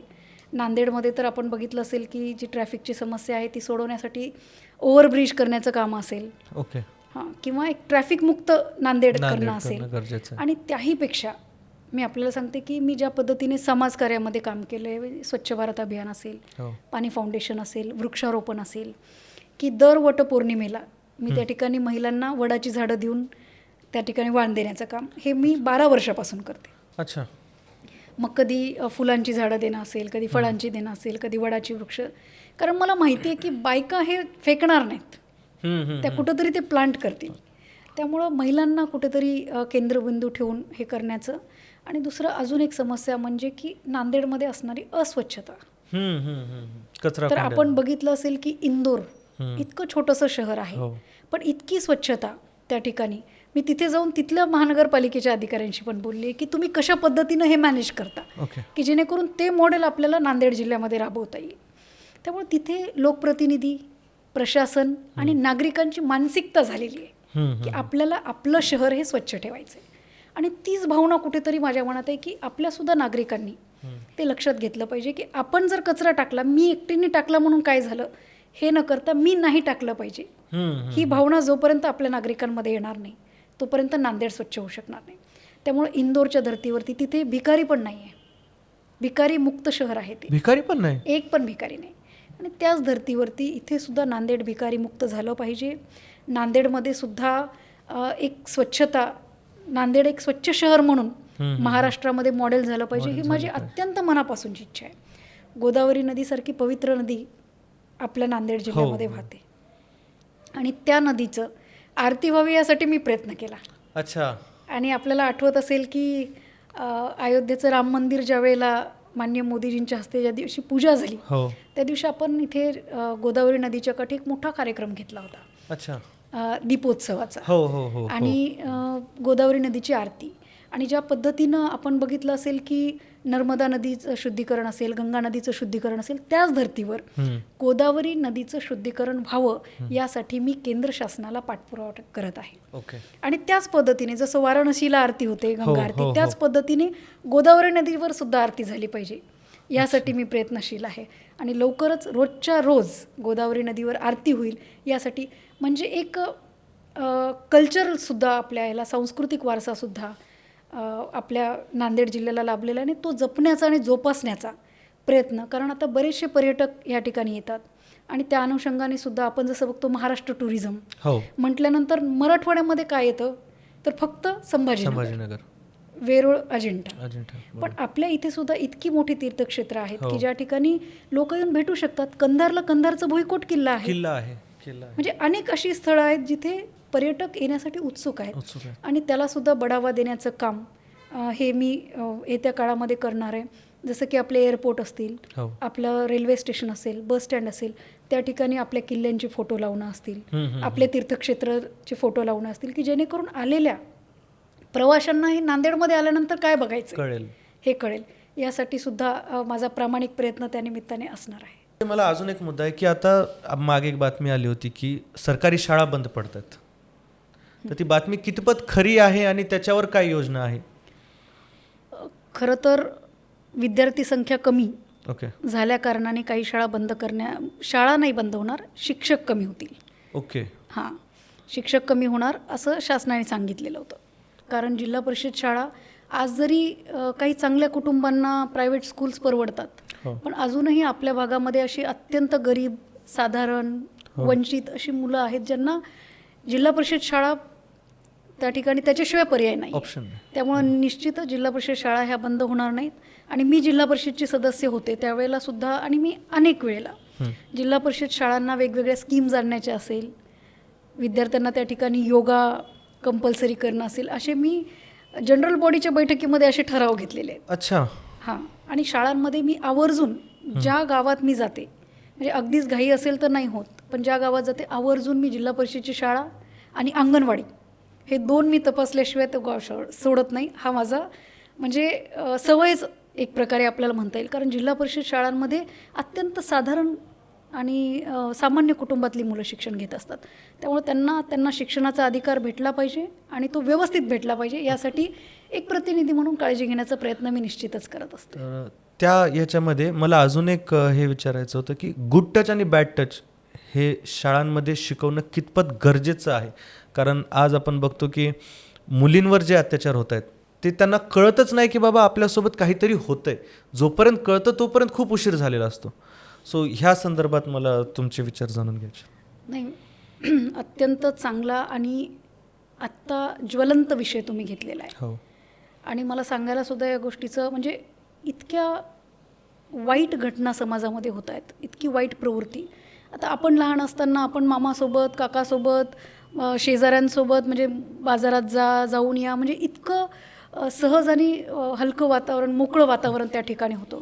पण आता अगदी आपण बघतोय की समाजामध्ये काही विघातक गोष्टी घडत आहेत, की अगदी 6 महिन्याच्या मुलीवरती, 3 वर्षाच्या मुलीवरती, 6 वर्षाच्या मुलीवरती अशा पद्धतीच्या घटना या समाजामध्ये सर्रास होताना आपल्याला दिसत आहेत. आता ह्याची अनेक कारणं आहेत. मग त्याला ते यूट्यूब असेल किंवा पॉर्न व्हिडिओज असतील किंवा रिकामटेकडेपणा असेल किंवा संस्काराची कमी असेल, असे हजारो कारणं आज ह्या गोष्टीला कारणीभूत आहेत असं मला वाटतं. आणि त्याचबरोबर आज मला तरी असं वाटतं की प्रत्येक घरामध्ये मुलींना आपण सांगतो की तू मोठ्याने हसू नकोस, किंवा तू एकटी बाहेर नाही जायचं, किंवा संध्याकाळ झाली 6च्या नंतर तू बाहेर जायचं नाही. पण हेच जर संस्कार आपण मुलांना सुद्धा देऊ शकलो की प्रत्येक मुलगी ही तुझ्या बहिणी समान आहे. हो. कोणती मुलगी जर अडचणीत असेल तर तू तिला मदत कर किंवा त्या दृष्टीने तिच्याकडे बघ. हे संस्कार आपल्याला जेवढे आपण मुलीला देतो तेवढेच मुलांना देण्याची गरज आज मला या ठिकाणी वाटते. आणि समाजामध्ये सगळेच जण वाईट असतात असं नाही, पण 1-2% जे विघातक अशी कृती करतात त्याच्यामुळे समाज पण बदनाम होत असतो आणि एक भीतीचं वातावरण मुलांमध्ये निर्माण झालेलं. आमचं शांतिदूत प्रतिष्ठान आहे. शांतिदूत प्रतिष्ठानाच्या माध्यमामधून गुड टच आणि बॅड टच ह्याचे प्रशिक्षण आपण त्या ठिकाणी सुरू केलेले आहेत. मुलांना आपण एका व्हिडिओच्याद्वारे किंवा एखाद्या मुलीला स्पर्श करून आपण ते त्यांना फील करायला होतो की हा टच कसा गुड आहे, हा टच कसा बॅड आहे, किंवा स्वरक्षणासाठीचे त्यांना काही धडे आम्हाला ते कव्हर करायला आवडेल जेव्हा तुम्ही जाल तिथे, तर प्लीज आम्हाला सांगा. आता मी स्वतः तेवढं ऍक्टिव्हली त्याच्यात जात नाही, आमची टीम त्यासाठी काम करते. पण निश्चित मी तुम्हाला त्या ठिकाणी बोलते की एक समाजाला किंवा मुलींना एक जागृत करण्यासाठी किंवा त्यांना लक्षात आलं पाहिजे या पद्धतीने, कारण अगदी लहान लहान मुली असतात आणि ते खूप वाईट आहे आणि ते कुठंतरी थांबलं पाहिजे. यासाठी सरकारसुद्धा अगदी कडक नियम केलेले आहेत. आता आपण बघतो की नांदेडमध्ये आत्ताच मागे घटना झाली, 1 महिना पण नाही झाला, 6 वर्षांच्या मुली. हो, ती मुलगी, तिची आई, तिचे वडील सगळे मला भेटायला आले होते. SP साहेबांकडे बसून मी तर पण ते प्रश्न सोडवलेला आहे. आणि ह्यापेक्षा दुर्दैव काहीच नाही की तो शिक्षक होता. त्यामुळे आता प्रत्येक शाळांमध्ये CCTV कंपल्सरी करणं असेल किंवा त्यांच्यावरती आता अशी कारवाई करायची की दुसऱ्या कुठल्या नराधमाची तशी हिंमत नाही झाली पाहिजे अशा गोष्टी करण्यासाठी. मृत्यूदंड एकाला मिळालेला आहे. हो, तर असं शासनसुद्धा आपल्या पद्धतीने, कारण ही गोष्ट विरोधक असो किंवा सत्ताधारी असो, ही गोष्ट कुणालाच न आवडण्यासाठी खपून कोणीच नाही घेणार. त्यामुळे ह्यावरती स्ट्रिक्ट ॲक्शन आपलं सरकार घेत आहे आणि निश्चितच याला आळा बसतोय. पर्सेंटेज बघितलं तर कमी आहे. सेक्स एज्युकेशन हे शाळांमध्ये कंपल्सरी करणं गरजेचं आहे असं नाही का वाटत? हो, द्यायला पाहिजे. मग नवीन जी सिस्टम आपल्याला, मला हे एक विचारायचं होतं बऱ्याच वर्षापासून की आपली जी एज्युकेशन सिस्टम आहे ही वर्षानुवर्ष तशीच चालत आहे. आता वाटत नाही का की याच्यामध्ये काहीतरी बदल झाले पाहिजेत किंवा सिस्टीममध्ये थोडं काहीतरी ॲड झालं पाहिजे? नाही, आता खूप बदल आहे. म्हणजे आधी जी आपली जिल्हा परिषदेची शाळा होती त्यामानाने आत्ताच्या जिल्हा परिषद शाळेमध्ये खूप फरक आहे. म्हणजे नाविन्यपूर्ण उपक्रम शाळेमध्ये घेतल्या जातात, अनेक उपक्रम असतात आणि मुलांना डिजिटल स्कूल्स संकल्पना आलेली आहे. त्यामुळे यूट्यूबच्याद्वारे त्यांना जास्त ऑडिओ व्हिज्युअल्स म्हणजे दृकश्राव्य साधन आपण जे म्हणतो त्या माध्यमामधून सुद्धा मुलांना चांगलं एज्युकेशन देण्याचा प्रयत्न करतात. जिल्हा परिषदची शाळेतली मुलं ही वक्तृत्व स्पर्धा असेल आणि अनेक स्पर्धांमध्ये राज्यस्तरीय स्पर्धेपर्यंत पारितोषिक मिळवलेली आहे किंवा ऑलिम्पियाड सारखी जी एक्झाम आहे ती आता जिल्हा परिषद शाळेमध्ये सुद्धा कंडक्ट होते. त्यामुळे प्रायव्हेट स्कूल किंवा शहरातल्या शाळा आणि ग्रामीण शाळा तो फरक आता फारसा राहिलेला नाही आहे. ती फॅसिलिटी, वायफाय सगळं काही आता जिल्हा परिषद शाळांना सुद्धा आपलं सरकार पुरवत आहे. कारण सेक्स एज्युकेशन हे कुठेतरी कंपल्सरी करणं आपल्याला गरजेचं आहे. मित्र आहेत का ते शाळा कॉलेजचे? आहेत, आजही कॉन्टॅक्टमध्ये आहेत. कारण ते असं हवेत उडू देत नाहीत, ग्राउंडेड ठेवतात. तर बेस्ट फ्रेंड कोण? माझ्या मैत्रिणी आहेत, कारण मी कन्या शाळेत होते. अच्छा, त्यामुळे मित्र वगैरे, आणि आमच्या वेळेस असं काही नव्हतं की तुम्ही मुलांशी बोलणं हा काही विषयच नव्हता. म्हणजे आमचा एक मैत्रिणीचा ग्रुप होता आणि मला खूप बोलायला लागायचं. म्हणजे मी खूप टॉकेटिव्ह. अच्छा. हां, प्रचंड बोलायला लागायचं मला. त्यामुळं आमचं असं मैत्रिणीचा एक छानसा ग्रुप, माझ्या शाळेतले मैत्रिणी अजून आहेत आणि माझ्या डीएडच्या मैत्रिणींचा ग्रुपसुद्धा अजून आहे. व्हॉट्सअपचा ग्रुप आहे. व्हॉट्सअपचा ग्रुप आहे आणि त्या मला आवर्जून शुभेच्छा द्यायला पण येतात वाढदिवसाला माझ्या. त्यांचा वाढदिवस असेल तेव्हा मला शक्य असेल तर मी जाते, नाही तर फोनवरती तरी बोलणं होतं. पण अशा आणि आपण म्हणतो ना चाळणी होत होत काही असे सिलेक्टिव्ह फ्रेंड्स असे होतात की जे आपण वर्षानंतर भेटलो तरी तितक्याच प्रेमाने आणि आनंदाने त्यांच्याशी भेटू शकतो. अशी मैत्रिणी मला आहेत. ते असं चेंज होत नाही काही त्यांच्यामध्ये आणि ते नाही अजिबात नाही, किंवा मी काहीतरी आहे म्हणून माझ्यात चेंज, किंवा त्या काहीतरी आहेत म्हणून फायद्यासाठी नाही राहत ते. नाही अजिबात नाही. निखळ आणि निस्वार्थ मैत्री आम्ही जपतो. ओके. मॅरिड लाईफ कशी हँडल करायची? कारण माझं आता लग्न होतंय, मी स्वतः साखरपुड्याहून आलो आता. तर मग त्याचे काही टिप्स मला पाहिजेत, रिलेशनशिप्स आणि मॅरिड लाईफ. माझा एक स्वभाव आहे लहानपणापासून, किंवा आपल्याकडे मराठवाड्यामध्ये जवळपास सगळ्याच मुलींना ते शिक्षण दिलं जातं घरात, आणि आमची जॉईंट फॅमिली होती. ओके. की आपोआपच आपण त्या ढाच्यामध्ये ढळून जातो, म्हणतो ना की आपोआप आपण शिकून जातो. नम्रतेने वागलं पाहिजे, फार हट्ट केला नाही पाहिजे, किंवा ॲडजस्ट होणं. आणि माझ्या आईने मला सांगितलं होतं की आपण पाण्यासारखं राहायचं, ज्या साच्यात जाईल. लाल कलर टाकला तर लाल दिसलं पाहिजे, निळा टाकला तर निळा. म्हणजे जशी परिस्थिती येईल तसं आपल्याला जगता आलं पाहिजे. म्हणजे आपला हट्ट नाही मला हे पाहिजे म्हणजे पाहिजे असं कधीच झालं नाही. आणि ईश्वराच्या कृपेने मला माहेरी पण सगळं काही लाडातच होते, सगळं अगदी. हां, म्हणजे मी 11वीला होते तर माझ्याकडे कार होती. हो, येस. चांगलेच लाड. म्हणजे हां. आणि मी सांगितलं ना की मुलगा आणि मुलगी असं भेद आमच्या घरामध्ये, ते खरं फेमिनिझम आहे. जे आज ओरडून ओरडून सांगतात ना, हे घरामधलं हे मेन फेमिनिझम आहे. आणि हे प्रत्येक घरात असणं गरजेचं आहे. कारण मुलाला तुम्ही म्हणता की 8च्या नंतर तू कधी कुठेही फिर, रात्री 2 वाजता आहे, मुलीला 6च्या नंतर बाहेर नाही जायचं, घरातल्या माणसाला घेऊन जा, बाहेरगावी शिक्षण शिकायला नाही जायचं, बऱ्याच साऱ्या गोष्टी. हे खरं फेमिनिझम आहे जे की प्रत्येक घरात असलं पाहिजे. आणि काही अलिखित गोष्टी असतात की मग तुम्ही संध्याकाळी जायचं नाही, म्हणजे हे काही सांगण्याची आवश्यकता नाही. आपण आपल्या घरातल्या वातावरणानुसार आपोआपच कुठे जात नाही, किंवा आपल्याला माहिती आहे की आपल्या आजोबांना आपल्या वडिलांना आवडत नाही तर आपण ती गोष्ट करणार नाही असं.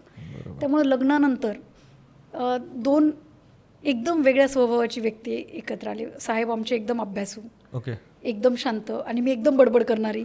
अच्छा. हां. आणि तिथे फॅमिली आमची लहान सासरी. ओके. त्यामुळे साहेब एकदम शांत, आणि आमची इथं जॉईंट फॅमिली, त्यामुळे आम्ही एकदम कल्ला गोंधळ आणि असं सगळं. पण तरी सुरुवातीला थोडंसं असं एकटं म्हणजे फ्लॅट सिस्टीममध्ये राहायचं, सवय नाही ना, सवय नाही. आणि इकडे एकदम गर्दीची सवय, लोक येणार जाणार भेटणार, आपण काका मामा हे ते सगळं असं व्हायचं. आणि तिथे थोडंसं मग एकटेपणा. मग सासूबाई मध्ये यायच्या, थांबायच्या, मग कधी आई, मग नंतर तर प्रेग्नन्सी डिलेव्हरी इकडेच झाली नांदेडलाच. असं. पण ते असून पण मग ते समाजकार्य किंवा लहानपणापासून जे संस्कार मनामध्ये किंवा एक संस्कार आलेले की आपल्याला समाजासाठी काय करायचं ते काही बसू देईना मला पुण्यात शांत. मग ते सारखी ओढ की मला काहीतरी करायचं आहे समाजासाठी वगैरे असं. मग माझी मुलं झाल्यानंतर 2014ला जेव्हा साहेब चिखलीकर साहेब निवडणुकीला उभे राहिले आणि प्रचाराच्या निमित्ताने म्हणून मी नांदेडला प्रचाराला आले, कंधार लोह्याला. आणि मी जवळपास 200 गावं फिरले प्रचार करत. म्हणजे एकेका गावी 7-7, 8-8 गावं एका दिवशी 7-8 गावं. आणि नंतर मला कव्हर होईना तर मी या गावात भाषण करायचे आणि दुसऱ्या गावात लोक भोंगा लावायचे. अच्छा, स्पीकरवरती. म्हणजे लोकांना असं झालं की आपल्याला ताईला ऐकायचंय. आणि त्याच्या आधीच्या टर्मला साहेब पराभूत झाले होते, त्यामुळे लोकांमध्ये खूप असं साहेबांविषयीचं वातावरण चांगलं झालं होतं की आपला निर्णय चुकला, साहेब निवडणुकीमध्ये पराभूत झाले, त्यामुळे कुठल्याही परिस्थितीत साहेब आले पाहिजे ही एक जनचळवळ झाली होती. आणि लोकांना काही करून चिखलीकर साहेब निवडून आले पाहिजे हे, आणि ते मला सगळ्यांच्या डोळ्यामध्ये दिसत होतं. आणि मग मी ते फिरले, सगळं झालं, साहेब निवडून आले. आणि त्यानंतर साहेबांचं लगेच अधिवेशन लागलं आणि साहेब मुंबईला गेले. मग मला असं वाटलं की माझं काम झालं, प्रचार झाला, चला आता आपलं सासरी. आणि म्हणून मी गेले. पण पुन्हा मग मला ते काही बसत, कारण मी ती यादी केली होती की ह्या गावामध्ये ही अडचण आहे, त्या गावामध्ये ती अडचण आहे, अशी मी पूर्ण एक डायरीज बनवली होती. आणि ती डायरी मी साहेबांच्या टेबलवर ठेवून मुंबईला निघून गेले. आणि त्यानंतर मग साहेबांचं अधिवेशन लागलं आणि लोकांचे फोन यायला लागले, ताई आपण या, ताई आपण या. नंतर मला असं वाटलं की ज्या लोकांनी आपल्याला इतकं भरभरून प्रेम दिलं, साहेबांना इतक्या प्रचंड बहुमताने निवडून दिलं, आपण आभार दौरे काढले पाहिजे. मग मी पुन्हा आभार दौरे काढले. ओके. आणि त्यावेळेस मला लक्षात आलं की अजून पण आपल्या बायका महिला उघड्यावर शौचालयाला जातात. अत्यंत घाण परिस्थिती. आणि मागचे 5 वर्ष साहेब आमदार नव्हते, त्यामुळं मतदारसंघ इतक्या वाईट अवस्थेमध्ये होता की मला ते काही स्वस्त बसवेना. आणि 2014 साली माननीय मोदीजी यांनी 14 नोव्हेंबर 2014 ला स्वच्छ भारत अभियान काढलं होतं मोदीजींनी. हो. आणि त्यावेळेला पंचायत समिती वगैरे सगळी चिखलीकर साहेबांच्या ताब्यात होती. मग मी BDO, विस्तार अधिकारी आणि पंचायत समितीच्या आमच्या सभापती ह्या सगळ्यांना घेऊन जायचे गावागावामध्ये आणि काउन्सिलिंग करायला लागले लोकांची. आणि त्यातल्या त्यात महिलांना असं झालं की साहेबांची मुलगी येत आहेत तर आपण गेलं पाहिजे. आणि मला कुठंतरी विश्वास होता की बदल घडवायचा असेल तर महिलाच. हो. पुरुष ऐकणार, उठणार, तिथे सोडून देणार आणि निघून जाणार. पण आपल्याला जर खरा बदल पाहिजे तर ते फक्त महिला करू शकतात. त्यामुळे माझा आवर्जून आग्रह असायचा की महिला. मग मी काय करायचे, सकाळी लवकर जायचं गावात, तेव्हा महिला भेटतात, आणि संध्याकाळच्या वेळेस जायचं. दुपारच्या वेळेला शेताकडे जातात वगैरे. मग तशा पद्धतीने मी गावात जाऊन त्या ठिकाणी काउन्सिलिंग करण्याचा प्रयत्न केला. आणि ती पण एक अशी योजना नाही राहिली स्वच्छ भारत अभियान, ती चळवळ झाली. आणि अशी चळवळ झाली की आमच्या मतदारसंघातील भगिनींनी मंगळसूत्र घाण ठेवलं. बापरे. शौचालय बांधण्यासाठी. हो. एका अपंग महिलेनी किवड्याच्या, ते दणकडं म्हणतो ना आपण, चांदीचं दणकडं, अत्यंत गरीब, तिला नवऱ्याने टाकलेली, म्हणजे सोडून दिलेलं. तर त्या महिलेनी शौचालय बांधण्यासाठी दणकडं घाण ठेवलं. बापरे. अशा घटना मतदारसंघामध्ये घडल्या. म्हणजे ही लोक चळवळ तयार झाली. आणि त्यावेळेला अभिमन्यूजी काळे CEO होते जिल्हा परिषदेला, चिखलीकर साहेब आमदार. या दोघांना नेऊन आम्ही त्यांचं मंगळसूत्र सोडवलं, त्यांना दिलं आणि त्यांचं साडी चोळी देऊन सन्मान पण केला, तिचं दणकडं सोडवलं. म्हणजे अशी एक पूर्ण चळवळ झाली. आणि मला सांगायला खूप अभिमान वाटतो. ह्याचं क्रेडिट माझं नाही आहे, मी फक्त प्रयत्न केला. मी फक्त जाऊन त्यांना उभी राहिले की नाही, हे आपल्याला असं असं करायचं आहे. पण लोकांनी ज्या पद्धतीने प्रतिसाद दिला, आणि अनेक सरपंचांनी चप्पल सोडून दिल्या की जोपर्यंत माझं गाव हागणदारी मुक्त होणार नाही तोपर्यंत मी पायात चप्पल घालणार नाही. बापरे. म्हणजे हे खूप वेगळं एक वातावरण मतदारसंघामध्ये निर्माण झालं. आणि त्यामुळे मतदारसंघ स्वच्छ व्हायला मदत झाली. अच्छा. आणि मी त्यांना तेच सांगायचे की आपण म्हणतो की ही माता, भगिनी, सरस्वती, लक्ष्मी म्हणून घरात आणतो सून, आणि हीच सून तुमची, हीच लक्ष्मी उघड्यावरती जाते. मग कसला आलाय तुमचा स्वाभिमान, कसला अभिमान? आपण आपण ढाळज म्हणतो, ढाळजमध्ये पण सुनेला येऊ देत नाही कोणी बाहेरचा माणूस आला तर, किंवा तिला पदर घ्यायला सांगतो. मग हे कुठे आहे? तिला रिस्पेक्ट काय? म्हणजे हा रिस्पेक्ट आहे तर ते रिस्पेक्ट नाही आहे का? हे आम्ही समजावून सांगायचं. आणि ज्यावेळेला लोकांना वाटलं की अरे ताई येऊन सांगताय, त्यावेळेला कुठंतरी ते चेंज होण्यासाठी मदत झाली. आणि ही आज आपण बघतो की बऱ्यापैकी, पूर्ण नाही म्हणता येणार, पण 80 ते 85% आपल्या मतदारसंघामध्ये गावं हागणदारी मुक्त झालेली आपण बघतोय. पण ह्या सगळ्यामुळं जेव्हा तुम्ही इकडे प्रचाराला आलात किंवा वडिलांचा जो प्रचार वगैरे कामं करायला, सासरच्यांची काय रिॲक्शन होती? मी स्वतःला खूप भाग्यवान समजते की जरी म्हणजे साहेब ऑफिसर होते, पण त्यांनी माझ्या विचाराचा किंवा त्यांनी माझा सन्मान ठेवला. मला काय आवडतं, कारण शक्यतोवर कसं असतं की पती एखाद्या मोठ्या पोस्टवर असल्यानंतर तुला काय गरज आहे ही गोष्ट करण्याची, किंवा तुला काय गरज आहे खेड्यापाड्यात जाऊन फिरण्याची, हे साहजिक होतं.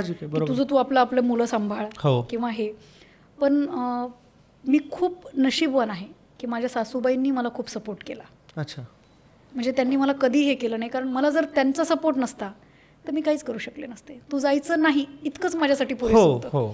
पण मला माझ्या सासूबाईंनी कधी म्हटल्या नाहीत की तू नाही जायचं किंवा करू नकोस, किंवा माझ्या मिस्टरांनी सुद्धा मला म्हटले नाहीत की तू नको जाऊस किंवा मुलांकडे बघ. त्यांनी मला प्रोत्साहन दिलं, माझ्या समाजकार्यामध्ये माझ्या पाठीशी उभं राहिले, मला वेळोवेळी मदत केली. कारण समाजकार्य करणं इतकंसं सोपं नसतं, स्वतः काहीतरी करून ती गोष्ट करावी लागत असते. त्यामुळे तो सुद्धा सपोर्ट मला माझ्या मिस्टरांनी केला आहे. आणि त्याहीपेक्षा आय एम व्हेरी ब्लेस्ड की ईश्वराची माझ्यावर एवढी कृपा आहे की मला इतके सुंदर आणि इतके समजूतदार मुलं मिळालेली आहेत की अक्षरशः माझा लहाना मुलगा, मोठा मुलगा तर, मोठे मुलं बहुतेक समजदारच असतात, तो समजदारच होता आधीपासून. आणि त्यांनी मला कधी त्रास दिला नाही. काही गरज असेल तर फोनवर बोलणे किंवा हे ठीक आहे. म्हणजे आजही माझी मुलं जेव्हा मला फोन लावतात त्यावेळेला विचारतात की मम्मी तू बिझी नाही आहेस ना, बोलू का, इथपर्यंत ते माझा विचार करतात. हां, माझा लहान मुलगा खूप लहान होता, 3रीत होता तो मी जेव्हा इकडे यायचे. राजकारण. तर त्यावेळेला त्याला लक्षात यायच्या माझ्या हालचालीवरून की आता आज मम्मी जाणार आहे नांदेडला. तर तो तेव्हापासून रडायला सुरू करायचा. मग त्याला सांभाळणारा मुलगा घेऊन गार्डनमध्ये घेऊन जा, इकडे घेऊन जा, त्याला काहीतरी चॉकलेटच घेऊन दे, अशा पद्धतीने करायचं. त्याची सर्दी, त्याची म्हणजे त्याचा आजारपण, त्याचं हे म्हणजे एका गोष्टीचं वाईट वाटतं की माझ्या मुलांना ज्या वेळेला माझी गरज होती त्यावेळेला मी त्यांच्यासोबत राहू शकले नाही. पण या गोष्टीचं सुद्धा चांगलं वाटतं की माझ्या मुलांनी मला एवढं सपोर्ट केलं म्हणून मी आज काहीतरी माझं योगदान माझ्या समाजासाठी देऊ समाजकार्य शकले. करू शकतो. कारण परिवर्तन करायचं असेल तर कुठेतरी सॅक्रिफाईस आपल्याला त्या गोष्टी कराव्या लागतात. म्हणजे माझ्या मुलांच्या PTM असतील किंवा त्यांचा रिझल्ट डे असेल, अनफॉर्च्युनेटली मी जाऊ शकले नाही. खूप जण म्हणजे आता नांदेडलाच आपलं इतकं सुंदर वातावरण आहे की 10वी असेल किंवा 12वी असेल, आईवडील सगळं सोडून देऊन मुलांच्या जवळ थांबतात. जावं लागतं. आणि मी मुलांच्या 10वीत 12वीत त्यांच्या परीक्षेत सुद्धा तिथे थांबू शकले नाही. अशा अडचणी काही यायच्या किंवा अशा इलेक्शन्स असायचे किंवा काहीतरी असायचं की मी फार थांबू शकायचे नाही. पण मुलांनी ते समजूतदारपणे घेतलं किंवा मिस्टरांनी ते समजून घेतलं. त्यामुळे मी स्वतःला खूप नशिबात समजते की मला असं कुटुंब मिळालेलं आहे. सगळ्यांना भेटावं असं. येस. तर तुम्ही म्हणालात की तुम्ही आभार यात्रा काढली आणि मग त्याच्यानंतर हागणदारी मुक्तता काम, मग तो ट्रिगरिंग पॉईंट होता का की आपण राजकारणात समाजकारणात वापस आलं पाहिजे? मी खरं सांगू, राजकारणात येण्याचा माझा अजिबात उद्देश, हेतू किंवा असं एखादा व्यक्ती ज्या वेळेला समाजकार्य करतो त्यावेळेला त्यांचं काहीतरी टार्गेट असतं की मला हे करायचं आहे म्हणून मी हे करतो आहे. ओके. पण मी प्युअरली म्हणजे मी अगदी मनापासून ह्या गोष्टीसाठी झाले की मला माझा मतदारसंघ सुधारायचा आहे. अच्छा. आणि मी जिथे जिथे निधी दिला, आजही सगळ्यांनाच कार्यकर्त्यांना माहिती आहे की ताई शब्द दिला म्हणजे ताई कुठल्याही लेवलला जाऊन तो निधी आणणार. ताई आपलं करणार म्हणजे करणार. एक तर मी शब्द देत नाही आणि दिल्यानंतर ते वचन मी कुठल्याही पद्धतीनं पाळते, हे कार्यकर्त्यांना विश्वास. आज आम्ही ते पाहिले. त्यामुळं मी ज्या वेळेला आले आभार दौरे करण्यासाठी म्हणून आभार दौरे केले. निधी जिथे जिथे आवश्यक होता साहेबांचा निधी त्या त्या गावाला देण्याचा प्रयत्न केला. एकाच टर्ममध्ये काय असं सगळं काही होत नसतं. पण जिथं जिथं आवश्यक आहे की अगदीच गावात येणारा रस्ता खराब आहे किंवा कुठे समाज मंदिर पाहिजे, कुठं मंदिर पाहिजे, तर अशा पद्धतीनं ते करण्याचा प्रयत्न आपण केला. आणि त्याचबरोबर महिलांना मी खूप टार्गेट करत गेले. टार्गेट इन द सेन्स की महिलांना प्रोत्साहन देणे. मग ते बचत गट असेल, त्यांची कामं असतील, त्याच्यामध्ये जाऊन महिलांना भेटणं, त्यांच्या काय अडीअडचणी आहेत, त्यांना कुठे कर्जाच्या गोष्टी असतात, बँकेमध्ये लोन मंजूर होत नाही, त्यामुळं महिलांना त्या ठिकाणी प्रोत्साहन देण्याचं काम मी त्या माध्यमातून केलं. आणि मी हे करत असताना लोकांमधनंच असा एक आवाज आला की ताईला इलेक्शनला आपण उभं केलं पाहिजे. अच्छा. आणि मी असंच मुंबईला गेले तर पप्पांचा मला फोन आला की तू निवडणुकीला उभं राहणार आहेस का? आणि मी एकदम शॉक झाले. म्हटले नाही नाही, मी असं काहीच नाही म्हणाले. तर म्हणले नाही, वडेपुरी सर्कलमधनं तर सगळेजण म्हणतात की ताई उभं राहायला पाहिजे म्हणून. तर म्हणले की माझी इच्छा नाही आहे, पण आपण जो निर्णय घ्याल तो मला मान्य असेल. म्हणजे मी ॲक्सिडेंटली राजकारणात आले. माझं फक्त एक होतं की मी लोकांना वचन दिलेलं आहे, मी त्यांना काही आश्वासनं दिलेली आहेत, ती मला पूर्ण करायची आहेत आणि ते करण्याच्या अनुषंगाने मी मतदारसंघात होते. पण मग जनतेच्याच आग्रहाखातीर जिल्हा परिषदची निवडणूक लढवली आणि प्रचंड बहुमताने मी निवडणुकीमध्ये निवडून आले जिल्हा परिषद पहिल्याच टर्मला. 2017ला माझी टर्म संपली समजा. ओके. म्हणजे जनतेने ठरवलं तर काही करू शकतं, काही होऊ शकते जनते. आणि आले ते मग इकडचीच झाले असं झालं. अच्छा. मग तो कालावधी माझा इकडचा जास्त झाला की मी नांदेडला जास्त राहते आणि मुंबईत मग अगदी 2-3 दिवस जाऊन. सो 2012मध्ये तुम्ही ZP मेंबर निवडून आलात. तर मग तिथनं काय काय कामं स्टार्ट केली आणि काय काय सुरू केलं तो प्रवास? तसं तर चिखलीकर साहेबांच्या माध्यमामधून मी संपूर्ण मतदारसंघामध्ये प्रवास करत होते. जनतेच्या समस्या सोडून घेण्याचा प्रयत्न, ऐकून घेण्याचा प्रयत्न करत होते. आणि फक्त विकास कामच नाही तर अशी अनेक कामं की एखाद्याला रक्ताची पिशवी पाहिजे असेल तर तिथे फोन करून सांगणे, दवाखान्यामध्ये एखादा सिरियस पेशंट असेल तर त्याच्यासाठी फोन करणे, एखादी चुकीची कंप्लेंट होत असेल तर त्या ठिकाणी पोलिसांना सांगणे, म्हणजे अशी अनेक कामं. लाईट गेली तरी फोन, DP जळाला तरी फोन, म्हणजे अशा छोट्या छोट्या गोष्टी. म्हणजे साहेबांचं कामाच्या पद्धतीमुळे की असं नाही की आमदार साहेब आहेत तर आपण एवढ्या छोट्या गोष्टीसाठी फोन लावू नये, हे जनतेमध्ये नाही आहे. आणि तुम्ही बघितलं असेल की साहेबांचं एक ब्रीद वाक्यच आहे, जनता माझी मी जनतेचं. ते फक्त वाक्य नाही आहे, ते जगतात. म्हणजे अगदी रात्री 12, 1, 2ला सुद्धा लोक फोन केलं तर साहेब फोन उचलतात, कारण त्यांना माहिती आहे की काहीतरी अडचण असणार आहे म्हणून हा कार्यकर्ता मला एवढ्या रात्री फोन करतोय. त्यामुळं विकास कामाबरोबर ही सुद्धा कामं साहेब असेल त्यांच्या नेतृत्वामध्ये आम्ही सगळेजण असू हे सातत्याने करत असतो. मी जिल्हा परिषदला सदस्य झाले, तिथे रत्नेश्वरी मातेचं मंदिर आहे. अच्छा. वडेपुरी सर्कल. हो हो. आणि देवीच्या कृपेने त्या ठिकाणी जनतेच्या आशीर्वादाने भरभरून आशीर्वाद मला जनतेचे मिळाले. आणि त्यावेळेला माझ्यावर अशा पण टीका विरोधकांनी केल्या होत्या की समजा बोर पाहिजे तुम्हाला किंवा बोर खराब झाला तर तुम्ही काही मुंबईला फोन करणार का. अच्छा. म्हणजे विरोधकांनी अशा पद्धतीचं कॅम्पेनिंग केलं होतं की ताई एकदा निवडून गेल्यानंतर पुन्हा इकडे येणारच नाहीत. अच्छा. मग मुंबईला राहणाऱ्या उमेदवाराला तुम्ही निवडून देणार का, अशा पद्धतीचं त्यांनी एक कॅम्पेन चालवलं होतं. पण लोकांना माझं काम माहिती होतं आणि त्याच विश्वासावर चिखलीकर साहेबांचं काम आणि त्यांची जी कार्यकर्त्यांची टीम आहे त्यामुळं निश्चितच मी त्या ठिकाणी निवडून आले. आणि त्यांच्या विश्वासाला पात्र राहण्यासाठी मी सगळे प्रयत्न केले. जिल्हा परिषदमधून अतिरिक्त निधी त्या ठिकाणी आणण्याचा प्रयत्न केला. रत्नेश्वरी मातेच्या मंदिराला जवळपास 32 लाखाचा निधी आणून तिथे पेवर ब्लॉक करणं असेल, मंदिराला जाणारा CC रोड असेल, गावाअंतर्गत CC रोड असतील, असं करण्याचा प्रयत्न केला. आणि त्याचबरोबर माझं एक विजन होतं की आता अंत्यविधीला आपण जात असतो तर स्मशानभूमीची अवस्था इतकी वाईट, म्हणजे हा विषय खरं तर बोलला जात नाही, पण मला असं वाटतं की एखाद्या गावाचा विकास करायचा असं तिथली शाळा चांगली पाहिजे, अंगणवाडी चांगली पाहिजे, तिथली ग्रामपंचायत चांगली पाहिजे, तिथलं स्मशानभूमी चांगली पाहिजे. हे माझ्या पक्क डोक्यात आणि मी त्याच्यावरती काम करण्याचा प्रयत्न 5 वर्ष केला.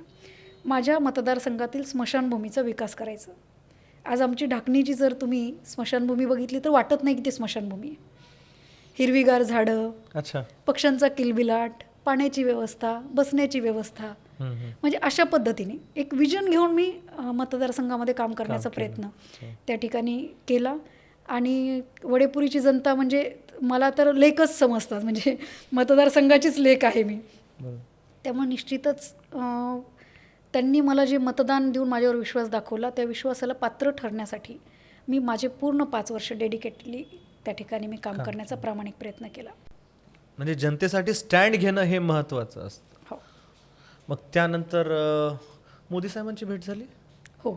कशी, त्याची काय स्टोरी आहे? मला ती स्टोरी आहे. चिखलीकर साहेब हे भारतीय जनता पार्टी लोकसभेचे सदस्य म्हणून नांदेडमधून निवडून आले. आणि चिखलीकर साहेबांच्याच माध्यमामधून आम्हाला ही संधी मिळाली की परिवाराला आमच्या पूर्ण मोदीजींना भेटण्याची.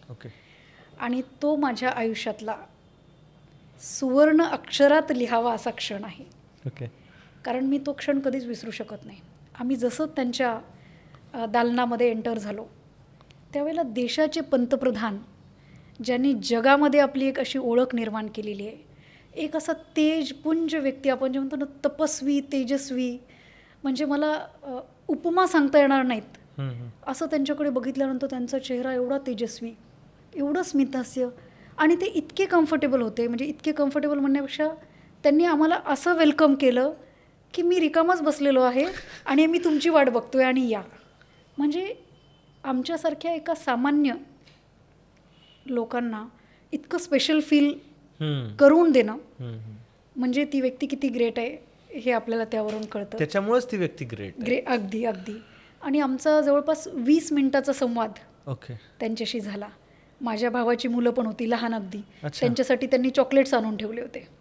आणि ते चॉकलेट आणल्यानंतर ते जेव्हा मोदीजींना देत होते माझे भाचे, तर त्यावेळेला मोदीजी म्हणाले नाही आजोबांना दे. अच्छा, साहेबांना दे. म्हणजे एक बॉन्डिंग आणि मराठीमध्ये एक संवाद साधणं. हां, काय म्हटले, काय म्हणजे ते 20 मिनिट कसे होते? 20 मिनिट म्हणजे कोविडचा पिरियड होता त्यावेळेला. अच्छा. आणि चिखलीकर साहेबांना 2 वेळेला कोविड होऊन गेला होता त्या दरम्यान. आणि तरी त्यांनी केलेलं काम हे आम्ही एका पुस्तकामध्ये की काय काय कामं झालेली आहेत ते पुस्तक आम्ही त्यांना भेट दिलं होतं. छत्रपती शिवरायांची फोटो फ्रेम आम्ही त्यांना प्रतीक म्हणून त्या ठिकाणी भेट दिली. आणि संवादामध्ये महाराष्ट्राचं राजकारण, त्यावेळेला उभाटा गट म्हणजे उद्धव ठाकरे साहेब हे मुख्यमंत्री होते आणि ऑनलाईनच त्यांच्या सगळ्या बैठका व्हायच्या. ते स्वतः कुठे जायचे नाही आणि त्यामुळे एक अस्वस्थ असं वातावरण महाराष्ट्रामध्ये निर्माण झालं होतं. त्याचा आढावा त्यांनी घेतला. अच्छा. त्यानंतर पाण्याचे काय काय सोर्स आहेत नांदेडला, त्याच्या संदर्भामध्ये चर्चा झाली, राजकीय चर्चा झाली, फॅमिलीची चर्चा झाली. आणि नेमकं त्याच महिन्यामध्ये साहेबांचा वाढदिवस 2 ऑगस्ट, प्रवीण दादांचा 4 ऑगस्ट आणि माझा 24 ऑगस्ट. अच्छा, सगळे ऑगस्ट असे तिघांचे वाढदिवस होते. मग आम्हाला सगळ्यांना त्यांनी शुभेच्छा दिल्या आणि आमच्याबरोबर फोटो काढले आणि त्यांनी मला शाबासकीची थाप, म्हणजे आप तो भावी नेता हो, वा, असं. जेव्हा की इतक्या मोठ्या व्यक्तीपुढं मी स्तब्ध झाले. मी खरं सांगू, मी चिठ्ठी लिहून घेतली होती कशाची? की मी मोदीजींना हे बोलेल, मी मोदीजींना ते बोलेल, आणि मला ह्या विषयावर बोलायचे, मला त्या विषयावर बोलायचे, त्यांनी ज्या पद्धतीने नर्मदा नदीवरती डॅम बांधलेला आहे ह्या संदर्भात बोल, असं मी खूप काय काय लिहिलं होतं. आणि मी ते जॅकेटचा ड्रेस घातलेलं आणि मी ते असं पॉकेटमध्ये ठेवलेलं. पण मी जसं त्यांना बघितलं ना, मी सगळं विसरून गेले की एखादा साक्षात परमेश्वर ज्या वेळेला आपल्यासमोर उभा राहतो ना, त्यावेळेला आपण कसं स्तब्ध होऊन जातो. तसंच मला वाटलं की इतकं कामनेस, इतकं हंबलनेस एका पंतप्रधानांमध्ये असणं, म्हणजे ती एक देवी शक्तीच आहे त्यांच्याकडं. आणि ज्या पद्धतीने त्यांनी म्हणजे व्यवहार म्हणण्यापेक्षा त्यांनी आम्हाला जी ट्रीटमेंट दिली ती खूप अनबिलिव्हेबल आहे आणि ते माझ्यासाठी सुवर्णक्षण आहे. आणि त्यातल्या त्यात मी सांगितलं नाही त्यांना की मी हे करते, मी ते करते. मी त्यांच्या दृष्टीने अगदी एक सामान्य कार्यकर्ता, भारतीय जनता पार्टीचे एक सदस्य, पण तरीही त्यांनी ओळखून म्हणाले की आप तो भावी नेता हो. आणि ती माझ्यासाठी अत्यंत मोठी शाबासकीची थाप मला त्या ठिकाणी वाटली. आणि मी खूप ग्रेटफुल आहे. मी खरं तर साहेबांचीच खूप आभारी आहे, चिखलीकर साहेबांची, की त्यांच्या माध्यमातून मला मोदीजींना भेटायला. मग आत्ता भाजपमध्ये आपली काय जबाबदारी आहे? मी आत्ता प्रदेश उपाध्यक्ष म्हणून, महिला मोर्चा प्रदेश उपाध्यक्ष म्हणून काम करते. ओके. आणि स्थानिक स्वराज्य संस्थेच्या निवडणुकीच्या अनुषंगाने माननीय देवेंद्र फडणवीस साहेब आणि चित्राताई वाघ आणि आमचे रवींद्र चव्हाण साहेब यांनी माझ्यावर ही जबाबदारी दिली की मराठवाड्यातल्या जिल्हा परिषद, पंचायत समिती आणि नगरपालिकेच्या निवडणुकींची मी प्रमुख म्हणून काम करते. अच्छा, म्हणजे सगळ्या इलेक्शन तुमच्या अंडरमध्ये पक्ष लढणार आहे? महिला मोर्चा म्हणजे महिला मोर्चांची टीम स्ट्रॉंग करणे, त्या ठिकाणी त्यांना प्रचार यंत्रणेमध्ये सहभागी करून घेणे, महिलांचे मेळावे घेणे, अशा पद्धतीने हातभार लावण्याचं काम महिला मोर्चाच्या माध्यमातून. तर मग महिलांचा विषय, तर मग महाराष्ट्रामध्ये महिलांचा राजकारणामध्ये जो किती वाटा आहे तुम्हाला काय वाटतं, की महिलांना किती सिरियसली घेतलं जातं महाराष्ट्राच्या राजकारणामध्ये? महिलांना 50% वाटा महिलांचा आहे. ओके. आणि आधीचा काळ वेगळा होता, म्हणजे तो पण काळ मी बघितलाय की ज्या वेळेला फक्त आरक्षण आहे, महिलांना हे आरक्षण सुटलंय म्हणून तिला सरपंच करा, काम तर सगळं मिस्टर करणार, हो, किंवा भाऊ करणार, किंवा वडील करणार, आणि महिला फक्त नावापुरती आधी व्हायचं. हो. पण आता मी मतदारसंघामध्ये पण फिरताना असे जर महिला प्रतिनिधी असेल तर मी बोलताना पण बोलते की सरपंच प्रतिनिधी अमुक अमुक भाऊ, असं. हे सरपंच म्हणून मी त्यांना कधी उल्लेख हे करत नाही. आणि मी ज्या वेळेला जाते माझा आग्रहच असतो की सरपंच महिला आहे तर महिला सरपंचानीच माझ्या बाजूला येऊन बसला पाहिजे. अच्छा, बाकी कोणी नाही, कारण तिचा सन्मान तिला मिळणं गरजेचं आहे. आणि मी खूप म्हणजे आता आजकाल तर एज्युकेटेड मुलीसुद्धा राजकारणामध्ये येत आहेत, सरपंच होत आहेत. त्यामुळं खूप आणि त्यांच्यामध्ये ती क्षमता आहे, निर्णय क्षमता आहे, गावाचा विकास करण्याची क्षमता आहे. मी तर कायम असं म्हणते की महिलांमध्ये जी ताकद आहे ना, ती पुरुषांमध्ये 1% पण नाही आहे. कारण महिला घरातल्या सगळी परिस्थिती सांभाळतात, म्हणजे सगळे स्वभाव सांभाळण्याची ताकद तिच्यामध्ये आहे. एखादं घरावरती काही संकट आलं तर त्या संकटामधून बाहेर काढण्याची ताकद तिच्यामध्ये आहे. एखादा माणूस घरातला आजारी पडला असेल तर त्याची सेवा करणं असेल, म्हणजे प्रत्येक गोष्टीला ती अगदी खंबीरपणे उभी असते की तुम्ही काळजी करू नका, मी आहे. म्हणजे ते आपण म्हणतो ना, दुर्गेचं स्वरूप, कालीचं स्वरूप, ती ज्या ज्या वेळेला ज्या ज्या स्वरूपाची गरज आहे त्या त्या स्वरूपामध्ये ती महिला काम करत असते. त्यामुळे निश्चित महिलांना 50% आरक्षण आहे. आणि आता आपण बघितलं असेल की विधिमंडळामध्ये सुद्धा आमच्या महिला भगिनी, आमदार, मंत्री अत्यंत प्रभावीपणे त्या ठिकाणी आपले विचार मांडत असतात, पॉलिसीज बनवत असतात आणि त्या इम्प्लिमेंट करत असतात, हे आपण बघतोय. तर मग तुम्हाला काय वाटतं, महाराष्ट्राची पहिली महिला मुख्यमंत्री कधी होईल? लवकरच होईल. त्याचबरोबर एक मुद्दा आहे, शांतिदूत प्रतिष्ठानच्या माध्यमामधून आपल्या भागातील ज्या अंगणवाडी सेविका आहेत, ज्या आशा वर्कर आहेत, आपण बघितलं असेल की कॅन्सरचं प्रमाण खूप मोठ्या प्रमाणामध्ये वाढत आहे. आणि त्यातल्या त्यात मराठवाड्यामध्ये ह्या गोष्टींवर खुलून बोलल्या जात नाही, अजूनही नाही बोलल्या जात. ब्रेस्ट कॅन्सरचं प्रमाण महिलांमध्ये खूप जास्त आहे.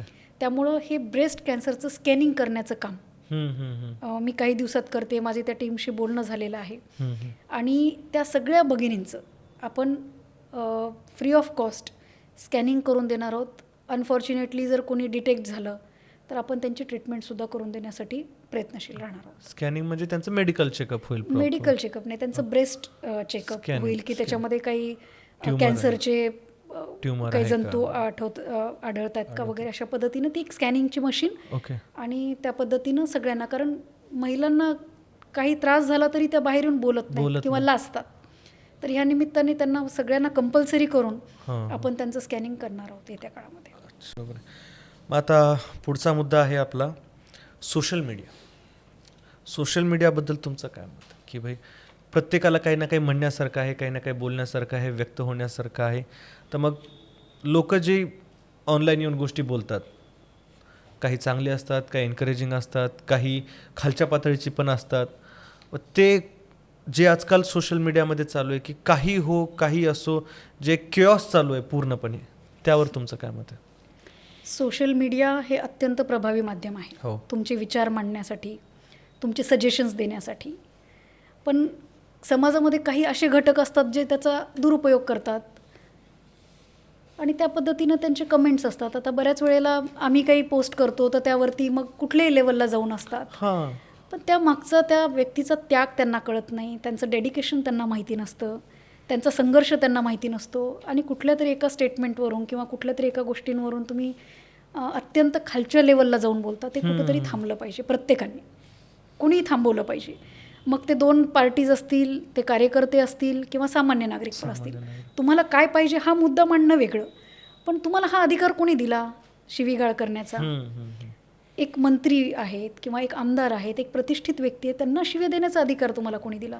तुम्ही तुमच्या हक्कासाठी बोला की आम्हाला हे नाही झालं, आम्हाला हे पाहिजे, पण तुम्ही शिवीगाळ करणं, त्यांच्या म्हणजे अनेक गोष्टींवरती खालच्या पातळीवर जाऊन बोलणं, तर ते एक व्यक्त होण्याचं माध्यम आहे, पण त्याला कुठेतरी आळा बसला पाहिजे. आणि प्रत्येकाने तो विचार केला पाहिजे की तीच गोष्ट जर तुमच्या बहिणीविषयी, तुमच्या आईविषयी बोललं तर आपल्याला कसं वाटतं?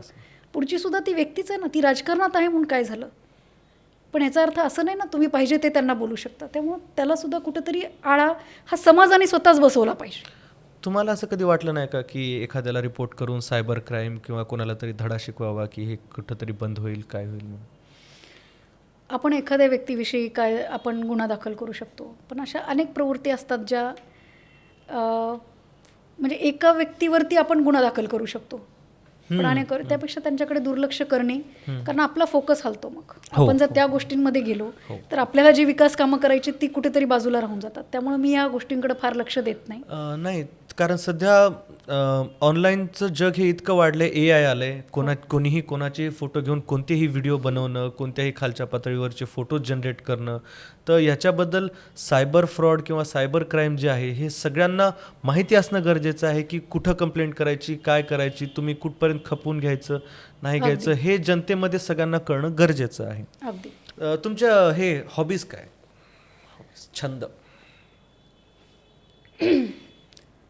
माझा छंद पूर्वी डान्सिंग होता. अच्छा. हो. आता मी थोडंसं वाचते. ओके. काय वाचन आता शक्यतो कमी वेळ मिळतो, पण ज्या वेळेला मिळतो त्यावेळेला आय प्रेफर रीडिंग. काय वाचता? मला कादंबऱ्या वाचायला खूप आवडतात आणि मी रिपीटेडली वाचते. अच्छा. मला आवडतं खूप. नवीन कोणती वाचलेली? आता सध्यामध्ये कोणती मागे वाचली? माझी आत्ता छावा सुरू आहे, म्हणजे जी की मी खूपदा वाचलेली आहे. Okay okay okay okay. पण शिवाजी सावंत सरांची छावा वाचते मी. अजून?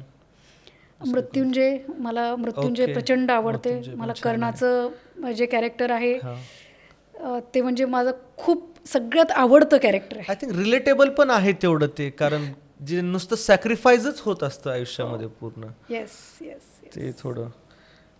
आणि अजून एक गोष्ट म्हणजे नांदेडमध्ये काही कवी झाले जे आपण त्यांना तेवढं वाचत नाही, जसं नरहर कुरुंदकर असतील साहेब, त्यांचं लेखन खूप छान आहे, किंवा आपले वामनदादा असतील, त्यांचं जे लेखन आहे हे जास्त आता पुढच्या पिढीने हे वाचलं पाहिजे, त्यांना हे माहिती असणं गरजेचं आहे.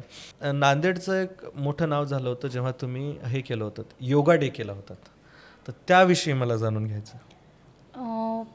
5वा आंतरराष्ट्रीय योग दिवस ओके आपण नांदेडमध्ये कंडक्ट केला होता. आणि त्यावेळेला मुख्यमंत्री माननीय देवेंद्र फडणवीस साहेब होते. ओके. चिखलीकर साहेब हे खासदार होते आणि त्यांच्या माध्यमामधून स्वामी रामदेवजी बाबा हे अच्छा. या ठिकाणी आले होते. हम्म. आणि golden book of world record आपण केला होता. 1,35,000 लोकांनी एका वेळेला योगा केला होता. अरे वा. हां, त्यामुळं त्याचाच धागा धरून हम्म. पुढे सुद्धा योगाचे वेगवेगळे शिबिर करणं असेल. हम्म. आणि जिल्हा परिषदला सदस्य होते मी त्यावेळेला. अच्छा. तर जिल्हा परिषदेमध्ये सुद्धा मी ठराव घेतला होता हम्म. की प्रत्येक जिल्हा परिषद शाळांमध्ये योगा झाला पाहिजे. कारण आपण बघतोय की लहान मुलांमध्ये सुद्धा मानसिक आजाराचे प्रमाण खूप वाढलेत. मुलं इनपेशंट झालेले आहेत, चिडचिडे झालेले आहेत, त्यांच्यामध्ये संयम कमी झालेला आहे, कॉन्सन्ट्रेशनचं कमी, मोबाईल्समुळे असेल किंवा गॅजेट्समुळे असेल. तर त्यासाठी म्हणून प्रत्येक शाळांमध्ये जिल्हा परिषदेच्या आपण योगा कंपल्सरी केला. मी जेवढ्या जिल्हा परिषद शाळांना भेटी दिल्या त्या ठिकाणी मग मी मॅट देण्याचं काम केलं. ग्रीन मॅट जिल्हा परिषद शाळेत शक्यतोवर नसतं, पण तो एक चांगला उपक्रम मला वाटते नांदेड जिल्ह्यामध्ये त्या माध्यमातून झाला. कारण विद्यार्थ्यांची जर मानसिकता, विद्यार्थी सशक्त राहिले तर देश सशक्त होईल. बरोबर आहे, बरोबर. त्या अनुषंगाने तो प्रयत्न मी केला. त्यानंतर योगा दरवर्षी मी योगा शिबिर मोठ्या प्रमाणामध्ये घेत असते. अच्छा. योगा डेच्या दिवशी. योगा डेच्या दिवशी आपण एके दिवशी कव्हर करायला जाऊयात. बिलकुल. कव्हर Yes, आपण of करूयात. course. आणि त्यामध्ये अजून फ्रस्ट्रेशन होतं कधी, थकवा येतो की बाबा काम काम काम काम, की आता बस थोडं रिलॅक्स ब्रेक घेऊ असं काही? नाही, पण आमच्याकडे एवढं मोठं ऊर्जा स्रोत आहे चिखलीकर साहेब. म्हणजे ती खरं तर माझ्यासाठी विद्यापीठच आहे, चालतं बोलतं विद्यापीठ. त्यांनी म्हणजे मी आजपर्यंत असं त्यांना कधीच बघितलं नाही की ते म्हणाले की मी आज खूप थकलो आहे. म्हणजे ते रात्री 12ला येऊत का 1 वाजता येऊत, ते सकाळी 6ला तयार राहणार म्हणजे राहणार. अच्छा. आणि तेवढा वेळ लोकांना भेटणं असेल, मग ते निधीचं नियोजन असेल, मग कुठे कार्यक्रमाचं नियोजन असेल, विरोधकांना काय बोललं असेल, किंवा एक माणूस अनेक गोष्टी करतो. हो. आणि न थकता. त्यामुळं मी थकले म्हणण्याचा माझा विषयच येत नाही. आणि दुसरी गोष्ट म्हणजे मी त्यांच्याकडनं खूप शिकले राजकारणामध्ये, की कुठल्याही परिस्थितीमध्ये ते जिंकले, ते हारले, पण त्यांनी कधी असं डिप्रेस होऊन की मी आता हारलोय आणि मला आता काय आयुष्यात, असं कधीच मला जाणवलं नाही. मला एक प्रसंग आठवतो. मध्यवर्ती बँकेची निवडणूक होती. ओके. मग त्यावेळेला हरिहरराव भोसीकर साहेब आणि चिखलीकर साहेब यांच्यामध्ये हे झाली. तर टॉस झाला होता. टॉस दोघांनाही तेवढीच मतं पडली आणि त्या टॉसवर भोसीकर साहेब निवडून आले होते. आणि तरी साहेब आले आणि मी एकदम टेन्शनमध्ये, म्हणजे रडायलाच लागले. कारण त्यावेळेला मेंबर वगैरे सगळे घरीच राहायचे. म्हणजे तेव्हा काय हॉटेल्स बिटेल्स संस्कृती नव्हती, इथे ठेवा तिथे घरी राहायचे, आणि ते तिथून मतदानाला गेलेले. आणि मी रडायला लागले. मी थोडंसं म्हणजे की असं कसं झालं. आणि साहेब आले घरी, एकदम नॉर्मल होते. त्यावेळेला वाटलं अरे बापरे, म्हणजे अपयश पचवण्याची शक्तीसुद्धा किती मोठी साहेबांमध्ये आहे हे मी बघितलं. आणि त्यामुळं साहेबांची जी ऊर्जा आहे, जे काम करण्याची पद्धत आहे, जे सर्वसामान्यांमध्ये मिसळण्याची आहे, प्रत्येकांना रिस्पेक्ट देण्याची आहे, आणि त्यामधून कुठेतरी शिकत गेले. त्यामुळं मी थकले असं होतच नाही कधीच. नक्की. आणि आपण एवढे अप्स अँड डाऊन्स बघितलेत की हारणं जिंकणं, इलेक्शन, हे ते, सगळ्यात असा क्रेझी मोमेंट ज्याला आपण म्हणतो तो कोणता आहे का, की असं हे असे अनपेक्षित झालं सगळ्यात क्रेझी मोमेंट? कोणत्या वेळी, म्हणजे चांगल्या का चांगल्या वाईट, कोणतेही? खरं तर लोकसभेला साहेब उभे राहिले निवडणुकीला. आणि त्यावेळेला पक्षाचा हा निर्णय होता की चिखलीकर साहेबांनी उभं राहिलं पाहिजे. ओके. हां. आणि आपला मतदारसंघसुद्धा लोकसभेच्या याच्यामध्ये नव्हता. आणि तरी आम्ही म्हणजे कार्यकर्त्यांनीच ही निवडणूक मनावर घेतली होती, जिल्ह्यातल्या भारतीय जनता पार्टीच्या आणि सगळ्या वेल विशर्सनी, की नाही काही झालं तरी बदल पाहिजे आणि चिखलीकर साहेब आपल्याला खासदार म्हणून पाहिजेत. आणि तसंच झालं. आम्ही सगळ्यांनी प्रचार केला आणि आम्ही अंधाधुंद प्रचार केला. म्हणजे फक्त जायचं, लोकांना सांगायचं, काम सांगायचं. आणि कंधार लो हे मॉडेल आम्ही जनतेसमोर ठेवून त्या ठिकाणी आम्ही प्रचार केला आणि जनतेने भरभरून प्रतिसाद दिला. आणि साहेब ज्या वेळेला निवडून आले त्यावेळेला माजी मंत्री माननीय माधवरावजी किनाळकर साहेब हे घरी होते. आणि त्यांनी ज्या पद्धतीने पप्पांना उचललं, म्हणजे इतका आनंद त्यांना सगळ्यांना झाला होता की तो अनपेक्षित होता. म्हणजे ते जनतेचं जे प्रेम साहेबांना लाभलं ते त्या मुमेंटमधून लक्षात येत होतं. आणि त्यावरून एक पण लक्षात आलं की तुमच्याकडे किती पैसे असणं हे महत्त्वाचं नाही, तुम्ही किती काम करता आणि तुम्ही किती जनतेशी कनेक्ट आहात हे खूप महत्त्वाचं आहे राजकारणात. हे जे टाउन प्लॅनिंग आपल्याला हे जसं जागेचं, नांदेडमध्ये आधी जागा असायची, आता ती जागा पूर्ण बांधकामच होत आहेत. रिसोर्सेस असतील, आपलं पाण्याचं मॅनेजमेंट आहे, हे गार्बेज मॅनेजमेंट, कारण एअर क्वालिटीला आपल्या सगळ्यांना आता आपण न्यूज बघतोय की त्याच्यामध्ये इफेक्ट पडतोय. तर त्या संदर्भात आपण काही करू शकतो का? आपण जर बघितलं असेल की नांदेड हे एक तीर्थक्षेत्र आहे. हो. आपण बघितलं असेल की गुरु गोविंद सिंगजी यांची समाधी इथे आहे. त्याचबरोबर आपण बघितलं असेल की रेणुका माता म्हणजे 3.5 शक्तिपीठापैकी एक शक्तिपीठ आपल्या नांदेड जिल्ह्यामध्ये आहे. आणि नांदेडचं जर आपण बघितलं टाउन प्लॅनिंग तर एकच रस्ता आहे नांदेडला फक्त. हो. त्यामुळं जी रहदारीची समस्या आज सर्वसामान्य जनतेला आहे तो एक अत्यंत महत्त्वाचा प्रश्न आहे. त्यासाठी आपण बघितलं असेल की नागपूरला ज्या पद्धतीने ओव्हरब्रिज आहेत, ओव्हरब्रिज हा एक पर्याय ट्रॅफिकला त्या ठिकाणी होऊ शकतो, कंट्रोल करणं होऊ शकतो. आणि आपण बघितलं की आता विमानाची सेवा तर सुरू झालेली आहे, बरोबर, रेल्वे सुरू झालेल्या आहेत. त्यामुळं आणि गुरुद्वाऱ्याला आपण जे बघतो दिल्लीवरून लोक येतात, अमृतसरवरून येतात, अमेरिकेहून, लंडनवरनं लोक या ठिकाणी आंतरराष्ट्रीय स्तरावरून येतात, कारण ते वर्षातून एक वेळेला तरी इथे माथा टेकण्यासाठी म्हणून नांदेडला येतातच येतात. मग त्या दृष्टीनं असेल ती डेव्हलपमेंट होणं नांदेडसाठी खूप गरजेची आहे. आणि पुढील काळामध्ये रस्त्याची समस्या म्हणजे ओव्हरब्रिज हा एकमेव पर्याय मला नांदेडसाठी आता सध्या तरी असं वाटतंय की ओव्हरब्रिज होणं ही खूप गरज आहे नांदेडसाठी. बरोबर आहे. कारण आणि अजून एक दुसरा मुद्दा म्हणजे स्पिरिच्युअलिटी. देवामध्ये मानता? हां, मी ईश्वराला मानते. ईश्वर म्हणजे तुमची आयडिया काय ईश्वराची? कारण कोणाला दगडधोंड्यात दिसतो, कोणाला माणसात दिसतो, तुमची आयडिया काय? मी देवाला मानते, पण मी असं खूप पूजा वगैरे असं अर्धा तास बसवून देवाची पूजा करा, आरती करा असं फार काही होत नाही. मी आपलं 10-5 मिनिटाची जी पूजा असते देवाची ती करते, नामस्मरण करते. पण खऱ्या अर्थाने एखाद्या गरजू व्यक्तीला ज्यावेळेला आपण मदत करतो का नाही, त्यावेळेला त्यांच्या मनातून जे निघालेले आशीर्वाद असतात ना, ते खरंच ईश्वराने आशीर्वाद दिल्यासारखे असतात. आणि मी स्वतःच असं सांगते की मला ईश्वराचा खूप मोठा आशीर्वाद आहे. आणि क्लीन हार्टेडली मी काम करते, म्हणजे कुठलीही अपेक्षा न ठेवता मी लोकांच्या सेवा करण्यासाठी म्हणजे करण्यासाठी, भलेही ते काम हो नाही तर नाही हो, पण मी माझं 100% ते काम करण्यासाठी देते. त्यामुळे निश्चित लोकांमध्येच देव शोधण्याचा प्रयत्न मी करते. आणि ईश्वराची कृपा. आणि ज्या वेळेला आपल्याला असं होतं, काही वेळेला आपले मूड स्विंग्स होत असतात, काही वेळेला असे आघात आपल्यावरती होत असतात की ज्या वेळेला आपल्याला वाटतं की आता माझं संपलं, यानंतर मला काहीच दिसत नाही, त्यावेळेला ईश्वर आपल्या पाठीशी असतो. कधी बऱ्याचदा होतं जसं की आणि त्यावेळेला असं वाटतं की ईश्वर आपल्या पाठीशी आहे. आणि आपण इतक्या स्मूथली त्या गोष्टीतून निघून जातो, जी गोष्ट आपल्याला अत्यंत असं वाटतं की आता संपलं माझं, आणि त्यावेळेला ईश्वर आपल्याला इतक्या सहजरित्या त्या गोष्टीतून बाहेर काढतो. त्यामुळे निश्चित ईश्वर आहे, ती शक्ती आहे, ती पॉझिटिव्हिटी आहे. आणि मी स्वतः मेडिटेट करते. अच्छा. स्वतः मी करते, म्हणजे थोडंसं जरा स्वतःला शांत ठेवण्यासाठी किंवा एक स्थिरता येण्यासाठी म्हणून. आणि रिसेंटली बघितलेली मूवी कोणती आवडलेली? मी धुरंधर बघितला. येस. कसा आहे? बेस्ट आहे, आवडला मला. आणि हे वेब शो वगैरे कोणता? वेब सिरीज नाही बघत मी. मिर्झापूर सारखी, पंचायत सारखी? मिर्झापूर बघितलेली. मिर्झापूर कशी वाटली? बेस्ट आहे. कोणतं कॅरेक्टर रिलेट होतं? गुड्डू भैया वगैरे? गुड्डू भैया वगैरे. फेवरेट कोणता असा पिकनिक स्पॉट कधी ट्रॅव्हलिंग करताना नांदेड? मला निसर्ग खूप आवडतो. ओके. खूप म्हणजे अगदी मतदारसंघात पण जाताना पावसाळ्यात आता रस्ते इतके छान झाले आहेत. हो. आणि डोंगराळ भाग आणि हिरवळ, जिथे हिरवळ दिसलं तिथं मी एकदम हे होऊन जाते. पाणी मला खूप आवडतं. मला समुद्र किनारे खूप आवडतात. स्पॉट असे कोणते जागा? मला गोवा आवडतं. ओके. मॉलदीव्स. ओके. हा, बीच, पाणी समुद्र खूप आवडतो मला. किंवा हरिहरेश्वर. हो, श्रीवर्धन. हिरवळ खूप छान आहे.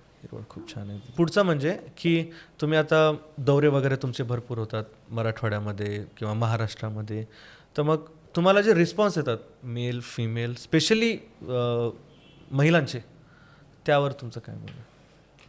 मी आमच्या अध्यक्ष चित्राताई वाघ यांच्या नेतृत्वामध्ये प्रदेश उपाध्यक्ष म्हणून हे करते. ओके. त्याआधी माननीय उमाताई खापरे हो.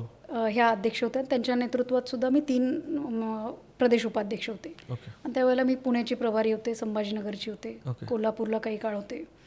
त्यामुळे प्रवासाचा योग आणि भाजप हा पक्ष नाही आहे, तो परिवार आहे. अच्छा. म्हणजे ते एक विचारधारेशी आपण जेव्हा एकरूप होऊन जातो ना, त्यावेळेला हे सगळं परिवार वाटायला लागतो. म्हणजे आता समजा मी कोल्हापूरला गेले तर तिथली कोल्हापूरची आमची महिला मोर्चाचे अध्यक्ष म्हणजे अगदी आपल्याला बहिणीसारखीच. अच्छा. म्हणजे एक ती अटॅचमेंट तयार होते. हम्म. आणि आज जरी मी कोल्हापूरला तिथे काही नसेल तरी पण आम्ही कनेक्टेड आहोत. कनेक्ट. म्हणजे तिचा फोन येणार किंवा काही असेल तर शुभेच्छासाठी येणार हम्म, हम्म. किंवा हा एक परिवार आहे. त्यामुळं पक्षाच्या कामाबरोबर एक परिवार जोडण्याचं काम पण महाराष्ट्रभर त्या ठिकाणी केलेलं आहे. ओके. अनेक अडचणी येतात, काही तिथल्यासुद्धा महिला आपल्याला त्यांच्या अडचणी घेऊन येतात. मग त्या बचत गटाच्या संदर्भात असतील, मग त्यांच्या काही फॅमिली मॅटर्सच्या संदर्भात असतील, कुठे काही कोर्ट मॅटर असेल आणि ते आपण सोडू शकतो तर त्यामुळं ते आपल्याकडे हक्काने येतात आणि ते सोडवण्याचा प्रयत्न आपण निश्चित करत असतो. पण एक संघटन मराठवाड्यामध्ये हम्म, हम्म. निर्माण करता आलं असं मला वाटतं. एक चांगली बॉन्डिंग या महिलांशी तयार झालेली आणि एक छान टीम महिला मोर्चाची निश्चितच महाराष्ट्रात आणि मराठवाड्यामध्ये चित्राताईंच्या माध्यमामधून तयार झालेली आहे. ओके. तर मग तुमचा आवडता कोणता नेता महाराष्ट्रामध्ये अपार्ट फ्रॉम भाजपचं नाही सांगायचं. मी भाजपचं पक्ष म्हणून नाही सांगत आहे, ओके. पण देवेंद्र फडणवीसजी अनडाऊटेडली. आता सपोज नवीन पिढीने राजकारणात सपोज मी ठरवलं की मला आता ताईंबरोबर काम करायचं, पक्षामध्ये यायचं, आता जे इलेक्शन होत आहेत नगरसेवकाचे, मला जर ते करायचं असेल तर मग मला काय प्रोसेस आहे का, काय करावं लागेल? नाही, काय करावं लागेल असं नाही आहे. तुम्ही भारतीय जनता पार्टीशी कधीही जोडू शकता. हो. एक सामान्य कार्यकर्ता म्हणून, सदस्य म्हणून त्या ठिकाणी आपलं काम करत राहणे, समाजकार्य करत राहणे आणि पक्ष दखल घेतो यावर माझा 100% विश्वास आहे. ओके. कारण आत्ताची जी राजकीय परिस्थिती आपण बघितली असेल की माझे वडील स्वतः राष्ट्रवादी काँग्रेसचे हो. आमदार आहेत, मी भारतीय जनता पार्टीची कार्यकर्ता आहे. हो. पण ज्या पद्धतीने पक्षाने मला सपोर्ट केलेला आहे, ज्या पद्धतीने पक्ष माझ्या मागे उभं राहिला आहे, कारण पक्षाला माहिती आहे की ही हिचं काम प्रामाणिकपणे करते. हो. मग हिचे वडील कोणत्या पक्षात आहेत ह्याच्याशी पक्षाला घेणार, पण मी वैयक्तिकरित्या काय काम करते, कसं करते आणि त्याच बेसिसवर पक्ष पाठीमागे उभा आहे.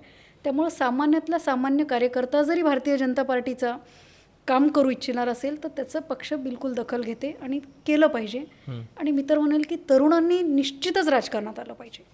कारण ज्या पद्धतीनं विजन, आता देवेंद्र फडणवीस साहेब हे आपल्याकडे ज्वलंत उदाहरण आहेत. हो.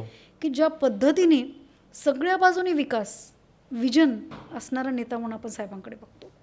आणि त्या पद्धतीनं महाराष्ट्र ज्या पद्धतीने नंबर 1 होतो आहे, ज्या पद्धतीने इन्फ्रास्ट्रक्चर आपल्या महाराष्ट्राचं एवढं वाढतंय, पाण्याच्या समस्या सोडवणं असेल, आता शेतकऱ्यांना वीज देण्याचं असेल, सौर पंप देण्याचं काम असेल, म्हणजे सगळ्या रस्ते, कनेक्टिव्हिटी. मुंबईमध्ये बघा आपण, ट्रॅफिकची समस्या किती कमी झालेली आहे. अटल ब्रिजसारखे विषय असतील, अनेक कोस्टल रोड असेल, असे कित्येक कामं देवेंद्रजींच्या, त्याला एक विजनच लागतं. आणि तो विजनरी नेता म्हणून देवेंद्र फडणवीस साहेब आहेत. आणि माझ्यासाठी ते माझे मोठे बंधू आहेत. अच्छा. म्हणजे फॅमिलीमध्ये म्हणजे मी अगदी साथ देणारे किंवा मला भरभरून आशीर्वाद देणारा नेता म्हणून मी निश्चितच देवेंद्र फडणवीस साहेब हे माझे नेते म्हणेल. आणि पक्षाच्या बाहेर जाऊन जर कोणते नेते तर चिखलीकर साहेब. ते माझे आयडियल तर आहेतच, पण त्याचबरोबर एक इन्स्पिरेशन की सामान्यातल्या सामान्य लोकांची कशी कामं करायची हे आपण चिखलीकर साहेबांकडून निश्चित शिकलं पाहिजे. चालेल. म्हणजे मी भाजपचा एक सामान्य कार्यकर्ता म्हणून काम केलं तर माझी दखल पक्ष घेईल 100%. तर सामाजिक आणि राजकीय प्रवासासाठी मनापासून शुभेच्छा. आणि भविष्यामध्ये एक महाराष्ट्राच्या मोठ्या नेत्या म्हणून तुम्ही उदयास याल अशी अपेक्षा करतो. शाब्दिक गुन्हेगार या चॅनेलला लाईक, सबस्क्राईब सगळ्यांनी करा. धन्यवाद. नमस्कार. तर अशाच गप्पा गोष्टींसाठी सोबत राहा, चॅनलला लाईक करा, शेअर करा आणि सबस्क्राईब करा. Peace out.